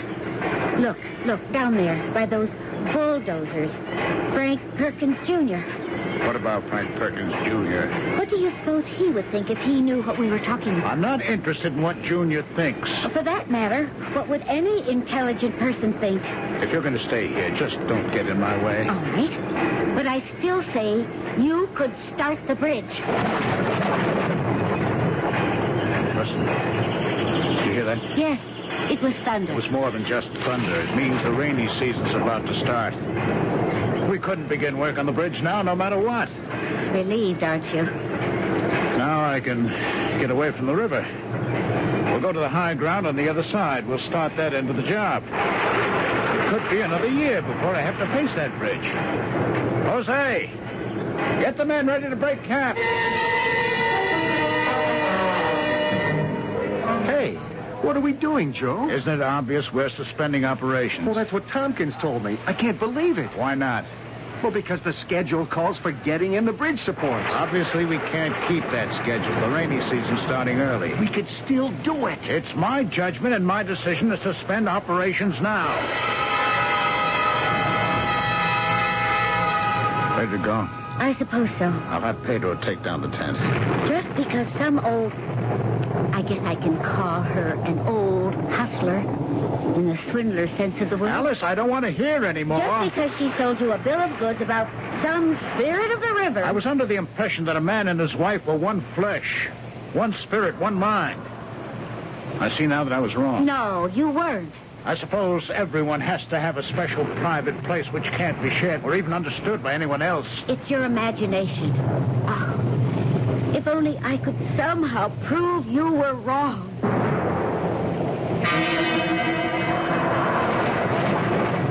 Goodbye, Junior. Yeah, goodbye. I wish you weren't in love with him. Sometimes I wish the same thing. Hey, with everybody gone, we could have a great time out here. Oh, listen, Junior. In a couple of years, I'm going to be an old lady. You'll never be an old lady, Alice. And you'll still be a boy. You know, that's your problem. You look at me as if I were a kid. Well, aren't you? Being a man isn't a question of how old you are. It isn't? It's a question of how you stand up to responsibility. And you know what I'm talking about. If I were chief here, those bridge supports would be going in right now. I'd show you, Alice. Junior, we're all set. Yeah. You'll be responsible for breaking camp. It shouldn't take you a week to weatherproof what has to be left. Get the rest of the stuff packed for shipment. Okay, Chief. See you back at the base camp. Goodbye, Junior. Goodbye, Alice.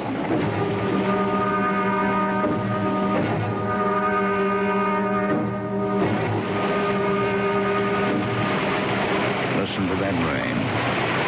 It can go on like that for months. Shouldn't Junior have been back here by now? Yeah, he's a couple of days late. Could something be wrong? Well, it could have been delayed. He had a lot to do back there. Where are you going? Out for a ride. In this rain? Well, the Jeep's covered. Well, where would you want to go? I just want to go, that's all.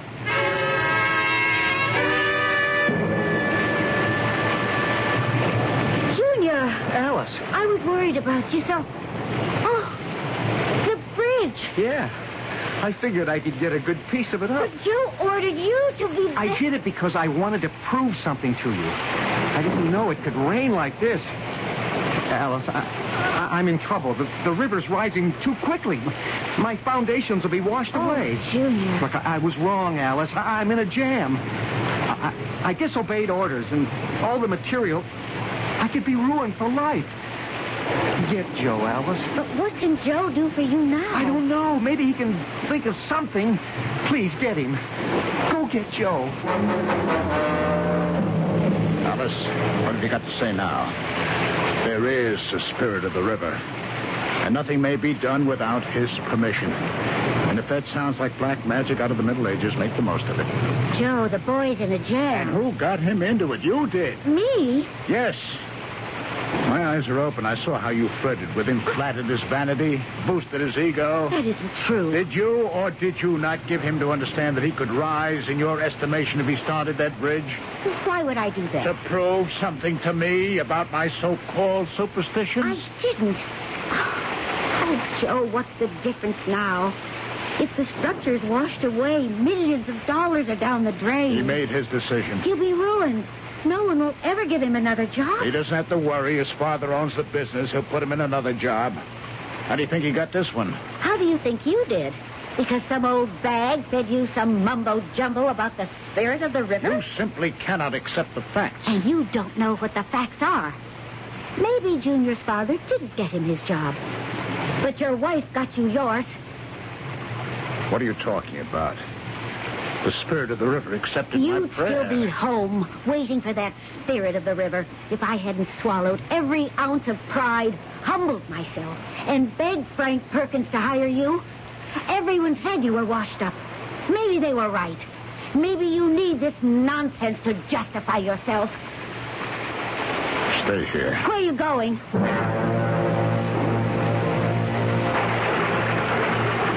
Joe, I shouldn't have done it. Of all the stupid... I'm in a jam. You deserve to be for trying to show me up. Oh, chew him out later. The river must be rising over a foot an hour. All right. I always had a plan for what I would do if I started building and the rains caught me. You throw a dam to block the rapids 3 miles upstream. How do you know? Who told you? You did, Joe. You've been so upset about this job, you've been talking about it in your sleep. Joe, get me out of it. We're going to blow a piece of that cliff just above the rapids. The debris will slow down the water. How many men have you still got? Close to 50. Have them get to work on sandbags. Then we'll load the motorboat with TNT. You'll come with me and cut fuses. But you can't ride in a boat filled with explosives in this kind of storm. How else can we get there?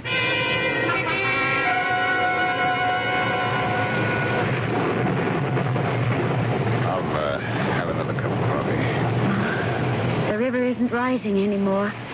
It is, but it's not enough to hurt us. I was so nervous till I heard the dynamite. And then I was so scared till you got back. It'll be all right now. Everything will hold. Oh, Joe, you must be angry with me. What for? Because of what I told you about my going to Frank, about the job. Yeah. I thought about it for a bit. I had to do it, Joe. Just to prove that this spirit of the river thing was a phony. And now you're sure? Well, you saw what happened? How do you know, for the sake of argument, how do you know that it wasn't the spirit of the river that made you go to Frank? Maybe that's the way the spirit works. Oh, Joe, I asked the spirit of the river for a sign to set the bridge. But what would such a sign be? What did I expect? Well? I don't know. Maybe the spirit of the river made you work on Junior to disobey orders so that I would have to bail him out. Maybe that was the sign. Do you really believe that, Joe? When you're in the middle of civilization, you believe one thing. But when you're out in a jungle, or desert, or desolate mountain range, and there's nothing but you and nature, you believe a little bit of everything.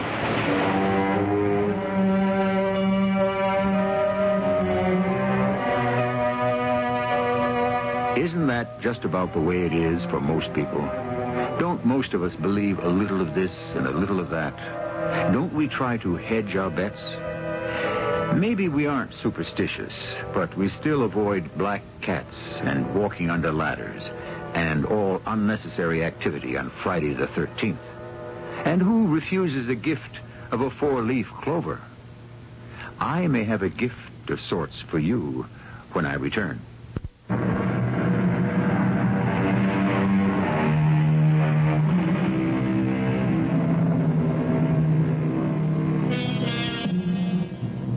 It has been said, where knowledge ends, faith begins. That would seem to tie it up neatly. But what is knowledge? And what is faith?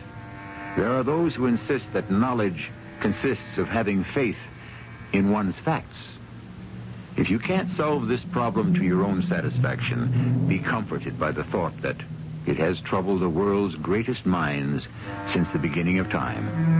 And the answer is still nowhere in sight. Our cast included Ralph Bell, Evie Juster, and Bob Caliban. The entire production is under the direction of Hyman Brown. This is E.G. Marshall inviting you to return to our Mystery Theater for another adventure in the macabre. Until next time, pleasant dreams.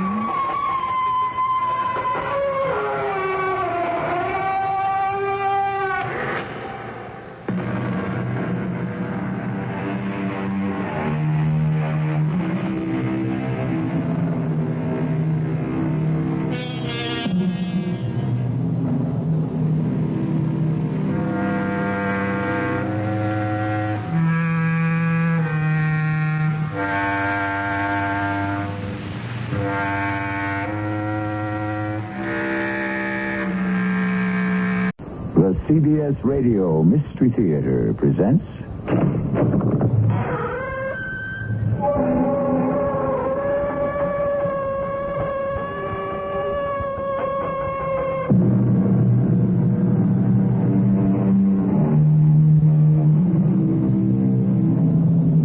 Come in. Welcome. I'm E.G. Marshall. In the annals of the Gothic mystery, no psychic detective is more venerated than Dr. Hesselius, the creation of the writer Joseph Sheridan Le Fanu. The case history that I bring you now is remarkable because it took place before Dr. Hesselius had gained his later fame. But young as he was, the same formidable intellect is at work, almost as incisive and decisive as it was to become later in life. It may be of small value, Captain Barton, but I am equally persuaded that when you start to walk again, you will hear the footsteps. But why? How? What is it, Dr. Hesselius? For some undisclosed reason, and in spite of the objective evidence of the note you received, which seems to rule out supernatural influence, my instinctive judgment is that you are haunted by a familiar.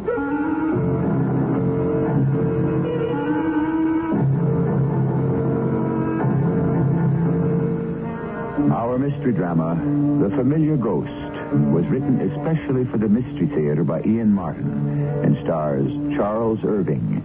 It is sponsored in part by Contact, the 12-hour cold capsule. I'll be back shortly with Act One.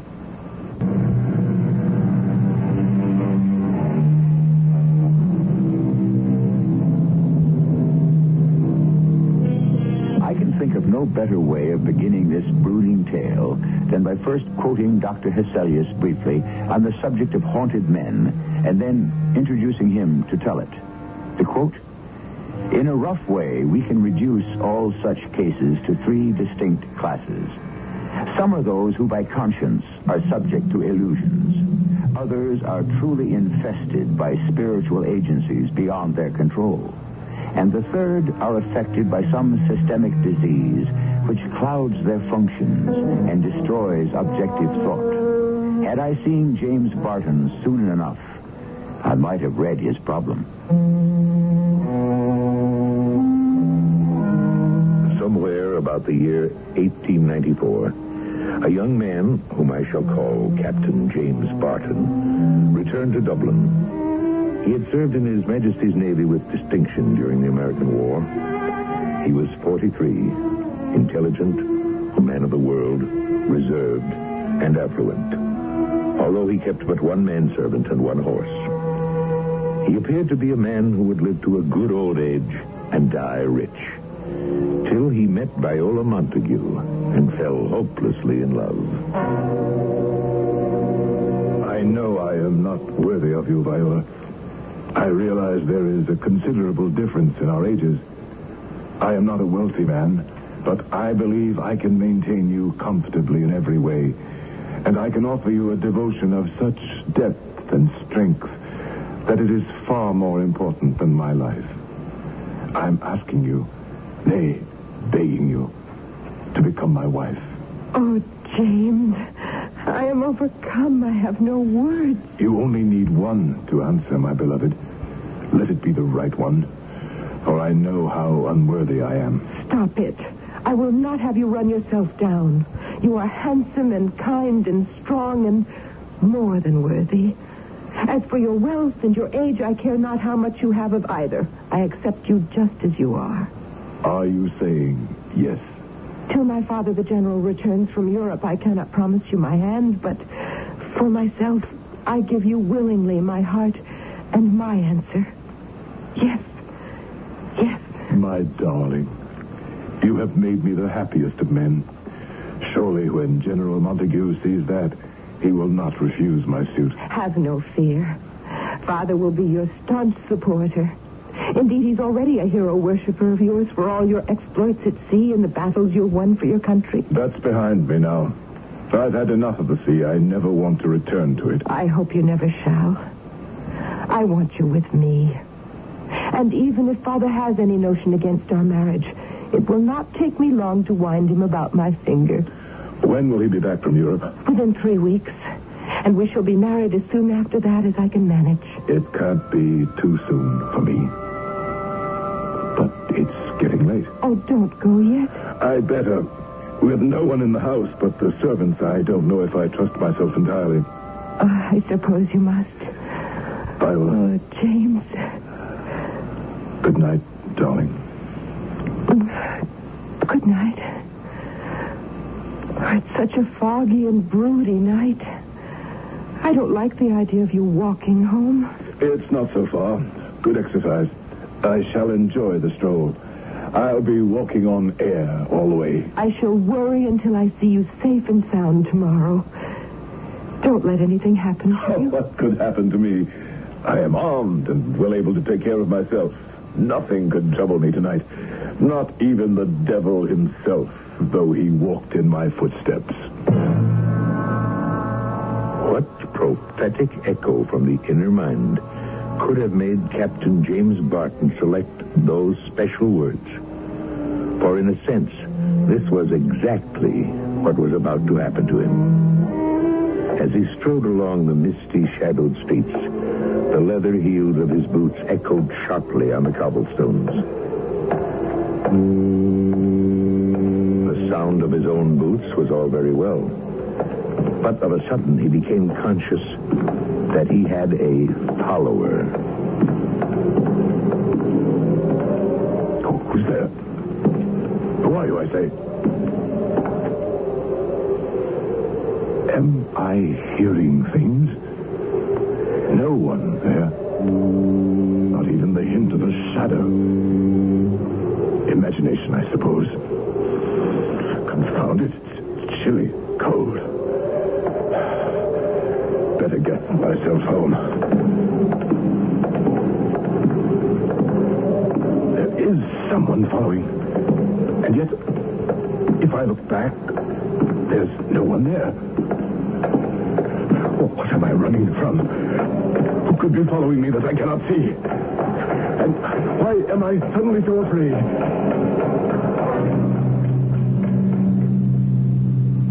In a panic of fear at the unknown and the unseen, poor James Barton ran until he reached his rooms. There, common sense returned, and he went to bed, resolutely blotting out his imaginary follower. But the following morning, something else happened, which brought me into the strange case. In answer to an urgent message delivered by hand, I hurried to the Montague mansion to meet Viola. It was good of you to come, Dr. Hesselius. Your father has befriended me on many occasions. You are a good friend. Now, let us get down to whatever it is that is troubling you. I need help, or rather, I'm afraid my poor fiancé does. I was surprised at the news of your engagement. Does the general know of it? I've written him, but there has been no time for a reply. However, I have no doubt that Father will be delighted. It's about the day after he proposed. When he took me to lunch, I was conscious that something was bothering James.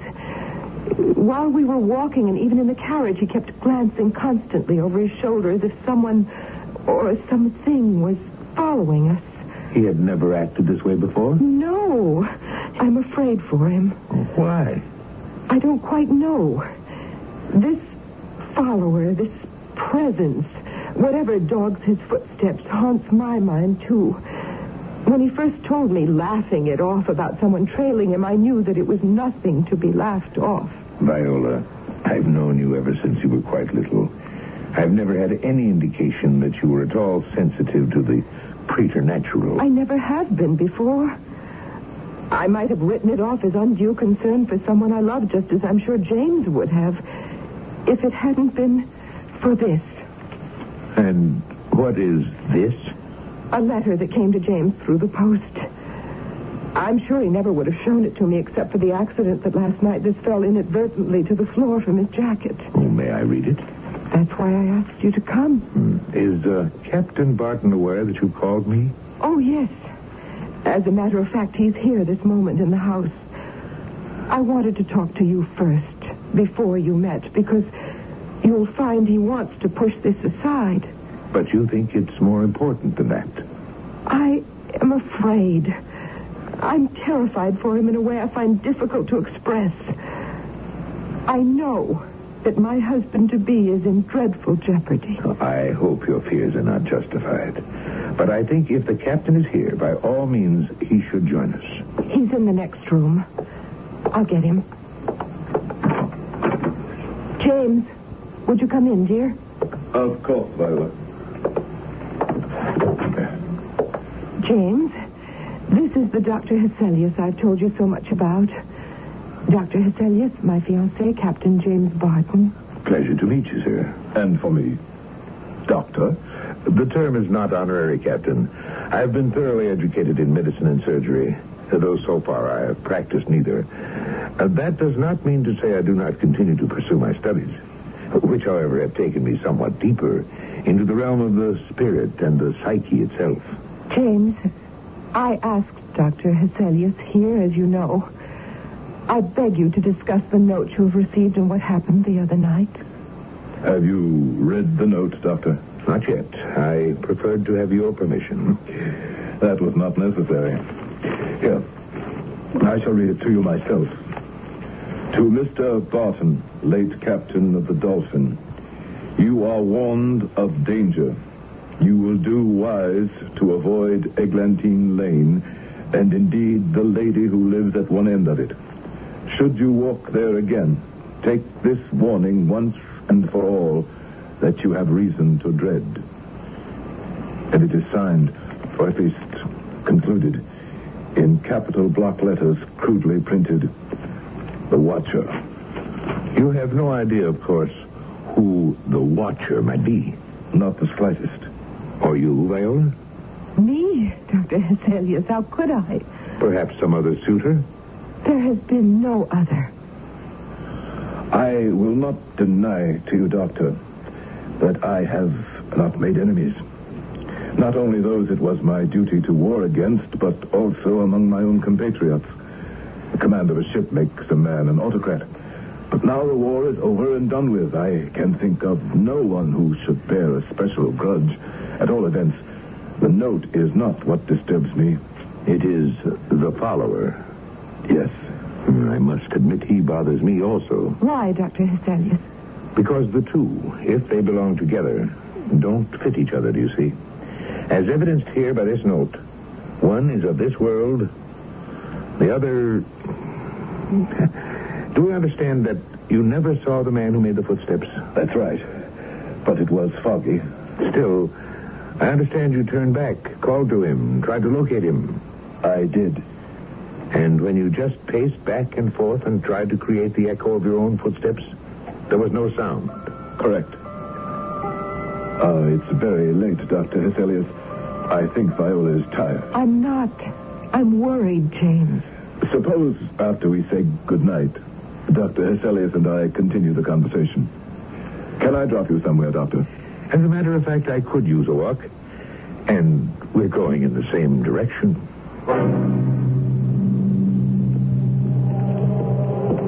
You know, of course, that I was anxious to have you walk with me as a witness. I guessed as much. To listen and look for whatever dogs your footsteps. Yes.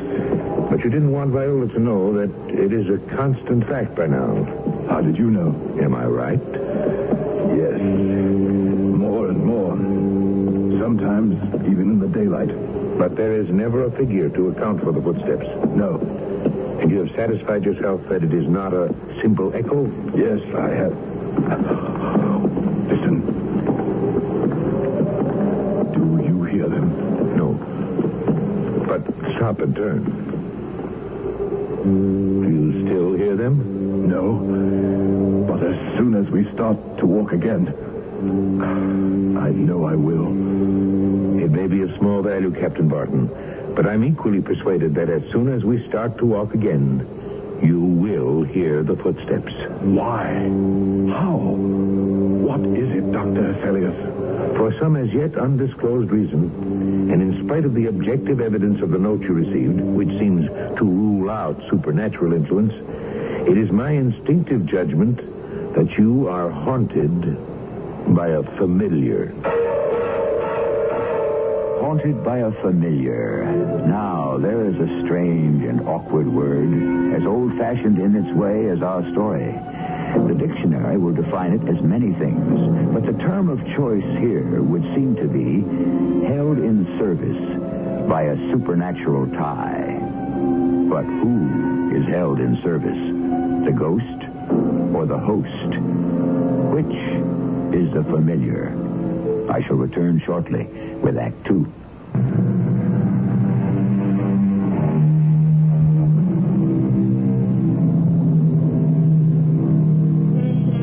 We are now back to our story of the familiar. What is it that Captain Barton cannot remember out of his past, or chooses not to? Can the brilliant Dr. Hesselius, whose mind embraces two worlds, the finite and the supernatural, solve the problem which could destruct James Barton's marriage before it even begins? You mean that I am haunted wherever I may go by a demon? I don't have enough evidence to answer you as yet. I still don't know whether your tormentor is alive or dead. Nor, Captain, do I think you do. Alive or dead, how do I get rid of him? Now, the first step, perhaps the only step, is remembering who he is. How can I remember someone I cannot see but only hear, who writes me in print so that I cannot recognize the hand, and who signs his letter only the watcher? Time must answer that for you.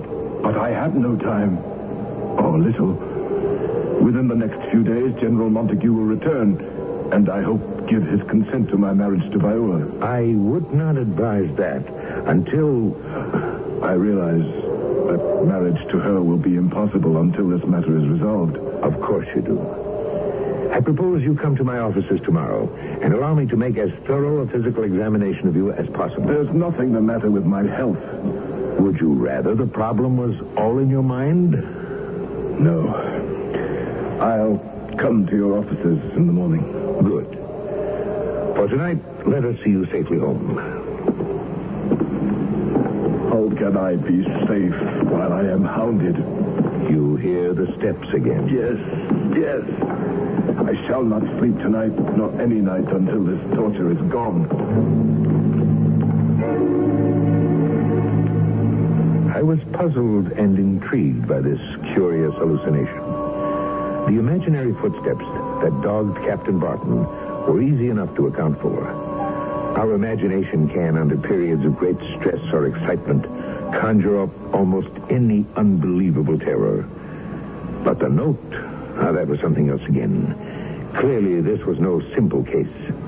The threat came from this world as well as the world beyond. And with the captain's visit the following morning, the mystery only deepened. This came by the morning post. My man brought it to me. The same crude printing as before. Never mind the printing, Doctor. Read it. You may as well think, Captain Barton, to escape from your own shadow as from me. Do what you may, I shall follow or see you as often as I please. I will do better than that. I shall let you see me, for I do not want to hide myself as you fancy. If you are of good conscience, what do you have to fear from the eye of the Watcher? He means to reveal himself. Won't that be all to the good? I don't know. You haven't guessed who he might be? No. Then perhaps when you see him, you will. At all events, whoever he is, he seems to belong to the natural world rather than the supernatural. But what about the footsteps? Imagination plays tricks on all of us. A man would have to be mad to imagine something like that. Not necessarily.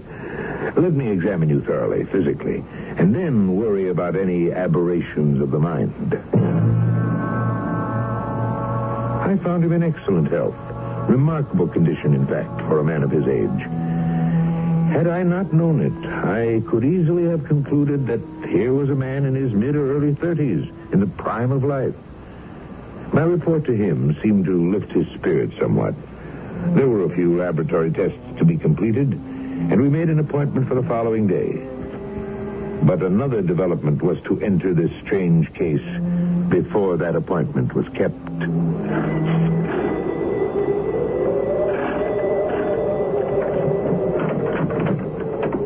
Oh, my dear Miss Montague, Viola, what an unexpected pleasure. May I please come in, Dr. Hesselius? By all means.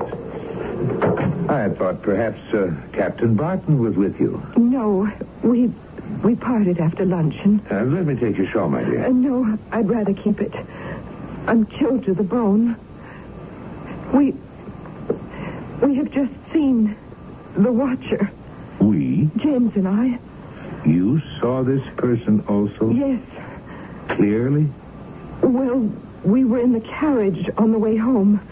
There was quite a crowd gathered at the corner of Eglinton and Copley Streets. And all of a sudden, I felt James give a compulsive start. He had told me the good news of his general health, but the start was so violent. I thought for a moment that perhaps he'd had a heart attack. I turned to him quickly. No. James, what is it? Are you ill? I see him, Viola. Who? The one who follows me. The Watcher.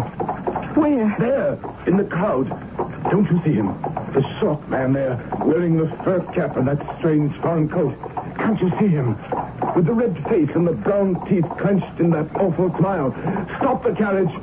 I've got to catch him. Find out what he wants. Shake it out of him. No, James, no. Don't risk going near him. I must. I've got to see him face to face. And did he catch him? No, Dr. Hesselius. I mean, I don't know. He disappeared into the crowd and seemed as if he might have turned into Eglinton Lane. Whatever had interested the crowd seemed to be over, and they dispersed.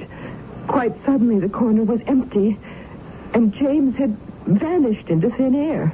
Did you look for him? Oh, yes. I had the driver turn into Eglinton Lane, and we went the whole length of it.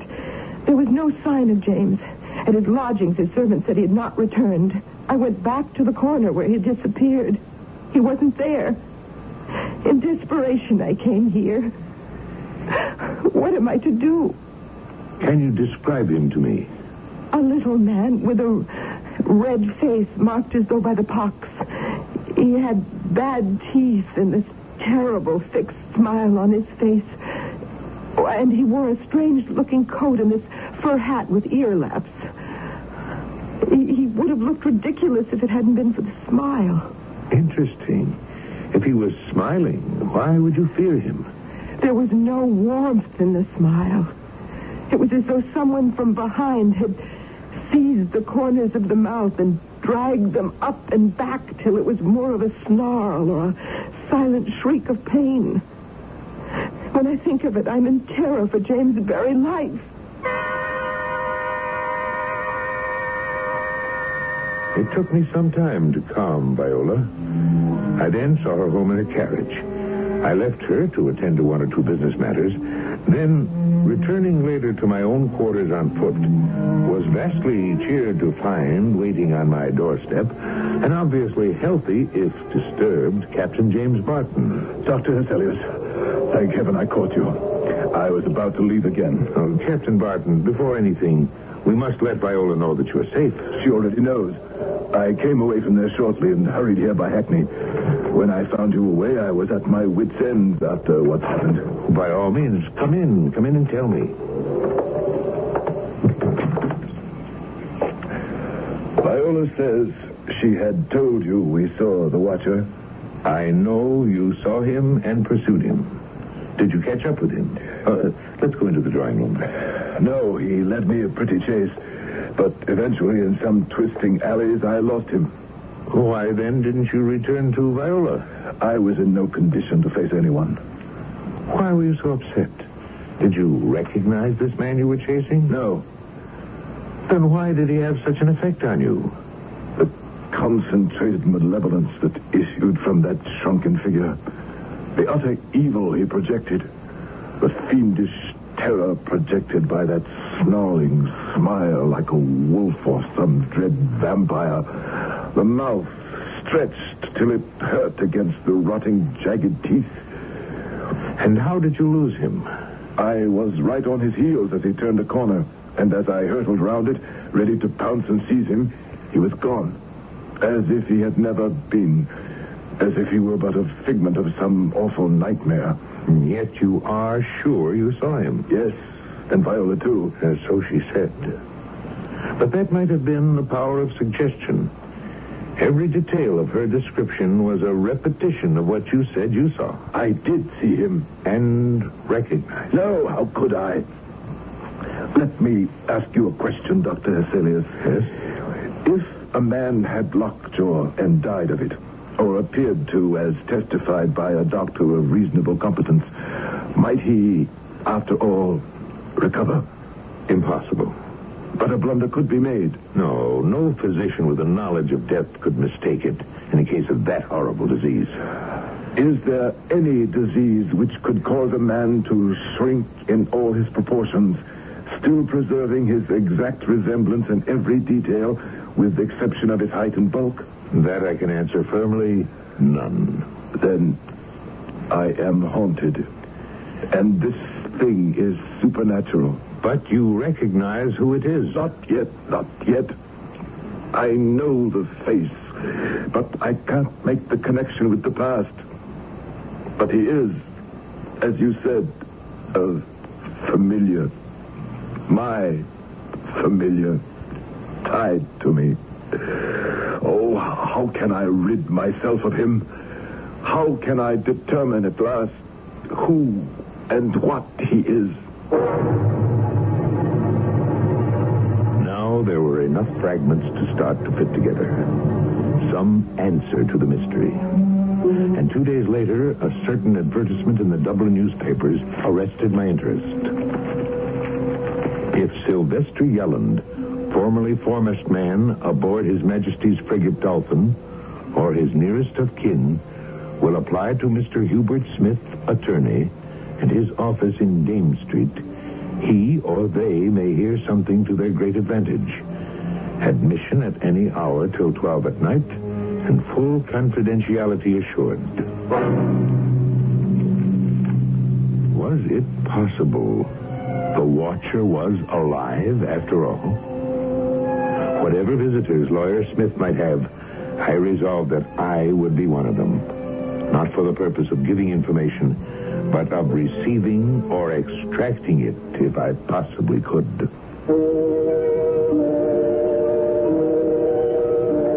Perhaps at last, through the medium of an advertisement, this strange puzzle of a haunted man is nearing solution. But is Dr. Hesselius right in assuming, simply on the slim evidence that the ship named was the one which Captain Barton once commanded, that it has any connection with him? We'll find that out when I return shortly with Act 3.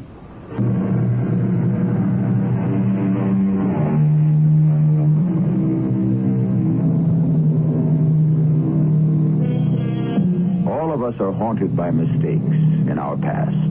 Sins of both commission and omission. Something far deeper is born on the current from Captain Barton's past life. Something that bears with it the threat of retribution. But is the threat one of physical violence or something darker and far worse? A spiritual accounting from beyond the grave, too unspeakable to try to put into words. Upon reading the advertisement in the paper, I had been convinced that only Captain Barton could have placed it there. I could have gone to him directly, but I hesitated to. In a sense, it was none of my business. But I took it that the identification of Sylvester Yelland might solve the mystery of the captain's mysterious follower. So I went to see Lawyer Smith. Come in, then. It's unlocked. Mr. Hubert Smith? That's same, sir. And may I ask? My name is Dr. Hesselius. I'm here at the instigation of the advertisement you placed in the paper. Oh, then you know something of this Sylvester Yelland. No. My object was to ask who placed the advertisement. That, I'm afraid, would be privileged information. Why do you ask? As I said, I am a doctor. I am concerned about a patient of mine, a Captain James Barton. Do you know him? I think I must clarify my position. I am, as you know, an attorney. A client has retained me to try to ascertain the whereabouts of the party named in the advertisement, at the same time enjoining me to total secrecy as to his identity. Did Captain Barton place this ad? The answer is a categoric no. Then can you tell me who Sylvester Yelland is? Has he gotten in touch with you? That's a question I will not answer, nor any others on this subject whatsoever. Good day, Doctor. I left Mr. Smith, the attorney, convinced in my own mind that I was right about Captain Barton. I was sure he had inserted the ad. I went to Viola. A fortunate thing that I did, for I found her in woeful condition. Oh, I thank the Lord you came by, Dr. Hesselius. I'm at my wit's end. I don't know what to do. Captain Barton? Yes. My poor darling is slowly being driven mad by this strange creature who haunts his footsteps. Sylvester Yelland, you mean? Who? The name means nothing to you. No. You did not happen to read this in the daily newspaper today? What is it? A personal advertisement from the agony column. James put this in the paper? It says that the man was on board the Dolphin. Wasn't that his ship? Yes, but the ship has had other captains, other crews. It could be coincidence. Possibly. My instinct tells me there's some strong connection between this man and your James. I'd give a great deal to know just who he is. Then why don't you ask James himself? It's what I intend to do without delay. But I was to be frustrated in that determination by the sudden arrival home of Viola's father. General Montague was a man of exceptional force. A lifelong experience of command had accustomed him to attacking problems head-on. Since he had known the Barton family all his life, and in fact James himself 10 or 12 years earlier, he considered him a most desirable match for his daughter. As for James's follower, he dismissed him with a roar of laughter. Absolute Tommy rot. General Montague, believe me. My dear Captain, I've heard enough from Viola not to need to hear any more from you. She tells me that you are a victim to blue devils in a new and original shape. I am afraid it's a good deal more complicated. Oh, come, this will never do. You're more like a man on his way to the gallows than to the altar. As to that, General, much as it pains me, I have been thinking very seriously. James, your whole problem is brooding on things when you should be in a transport of joy. Your annoyance with the occasional appearance of an ugly little man throws you into fits. So let me handle this. Let him just appear once more. I shall beat him to a jelly with my own hands. If you knew what I know, you would speak very differently, General. Don't imagine that I am so weak as to assume without overwhelming proof the conclusion to which I have been forced. The proof of it is locked up. Oh, what is it? Oh, your hand, it's bleeding. It's nothing. I caught my finger on this nail by the window. It's rusty, Captain. You ought to have that seen to. There's always the danger of lockjaw. Lockjaw? Well, certainly, from the infection. Perhaps that will be the answer. What are you staring at out of the window? He's there. Standing, looking up at us. Oh, where? By the lamppost. Oh, confound this fog. Which lamppost? The one across the street. In his greatcoat with the flaps of his cap flying. And he's smaller than ever. He's shrinking. But that smile, that ghastly smile. Oh, yes, I do believe I see him. Let me get my cane, and I'll thrash the rascal out of your life forever. My life? Never. Till it is ended. I tell you, Dr. Hesselius, I saw the man. Are you sure, General? When I came out the street door, there was someone by that lamppost who fit the description. But as I came out brandishing my cane, the fellow just melted into the fog. I say, Hesselius, you don't suppose he really is? Oh, no. No, I'm quite sure whoever he is, he has been, all right. The problem is he still? And who and what is he? Or was he? You got no explanation from the captain when you returned? None. Only the question, you saw him? To which I answered yes. You are quite sure? Now, look here, Hesselius, I don't take to being questioned like some common criminal. I may be getting on in years, but I've never doubted the evidence of my own eyes. That finger Barton caught on the rusty nail. The danger of lockjaw. I don't like it. Now, then there is danger of serious infection. Remember the little man with that strange, stretched smile? I wonder. I don't follow you, but I do know this is something out of my ken. Can't you have a talk with Barton? I'd better. Or else he may not be able to keep his balance on the brink of tragedy. It will be too late.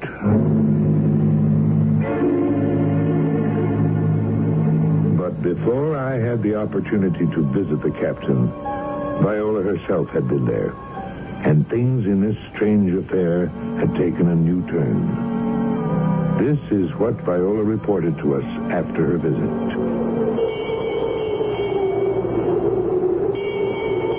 Who is it? It's Viola James, darling. Viola. No. Go away. Please, let me in. You should not be here. Go away from me, as I begged you. Forget me.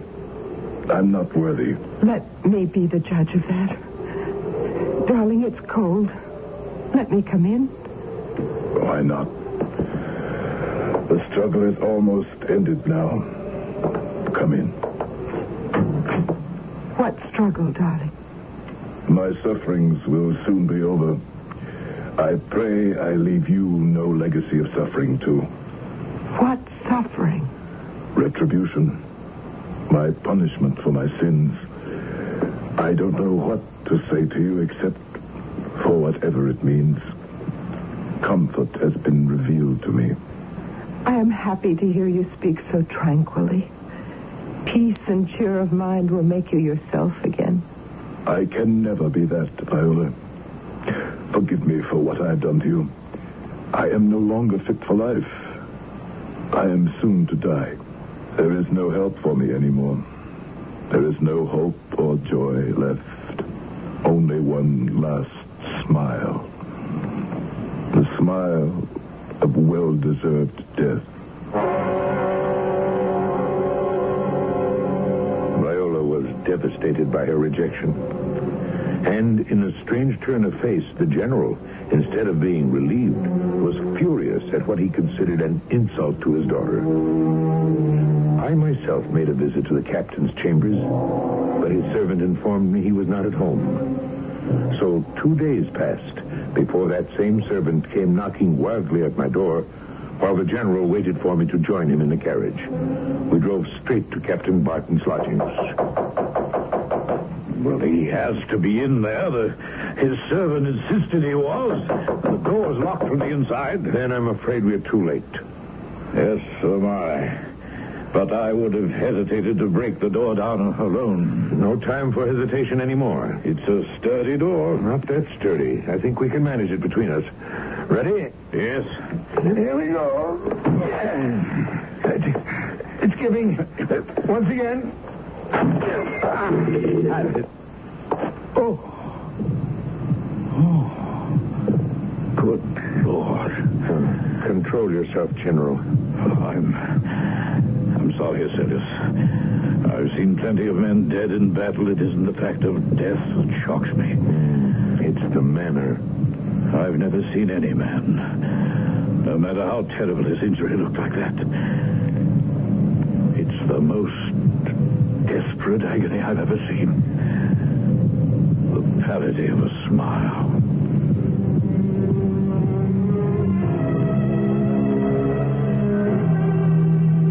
The captain lay in his bed, composed enough, as though he had been waiting for death. But as relaxed as his body seemed, the skin, muscles, flesh were drawn back over his skull so tightly that his head had snapped back, driven deep into the pillows. As a physician, I recognized the cause of death immediately. The explanation was not so easy, although information I gained from the attorney Hubert Smith seemed to be the answer.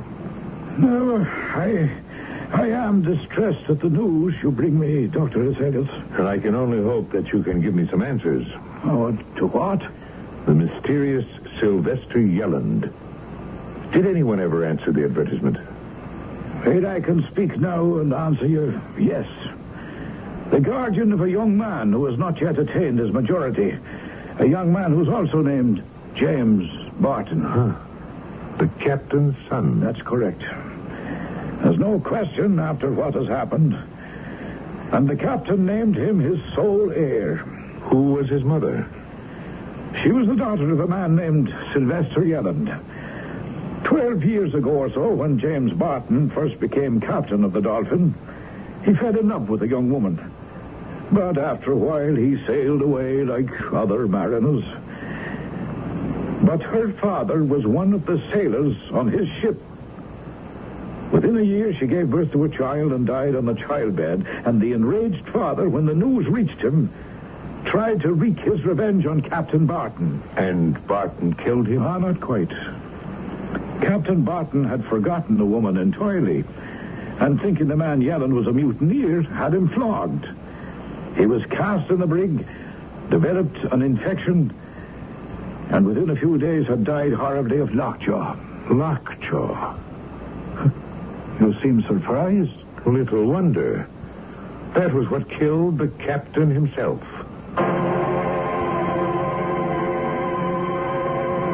There it is. But what did kill Captain Barton? Remorse, the pangs of conscience, a visitation from the dead that haunted him, or an accidental finger wound on a rusty nail, or a combination. Whatever it was, he died just as the man whose daughter he wronged, his face contorted in the terrible smile of death that tetanus visits on its victims, the rhesus sardonicus. Let me hasten to add, to reassure all of you, that this story would not have been possible today. All children get shots to guard against the virulence of tetanus, and the vaccine is absolute protection. 200 years ago, we were not as fortunate as we are today. I'll be back shortly. Palo Verde, an epic saga, a rich, lusty novel of 3 generations set against the dusty pueblo that became modern Los Angeles. Palo Verde is the drama of Amelie, sensitive, supremely passionate, and the 2 Van Vliet brothers whose fierce love for her almost destroys them all. Palo Verde is the next generation. Kingdom, flying ace and silent movie idol. Shy Tessa drawn toward the most dangerous of loves. Palo Verde, the new best Jacqueline Briskin, from McGraw-Hill, at your bookstore now. Look at us grow, see how we grow. Just look at us grow. To see hi, I'm Shelley Bruce, better known as Annie in the hit Broadway musical. Girl Scouts need adult volunteers. Call your local Girl Scout council today. Girl Scouts part of being a girl. Learning to be in a very big world. Learning to care and learning to share. Seeking the answers tomorrow will bring.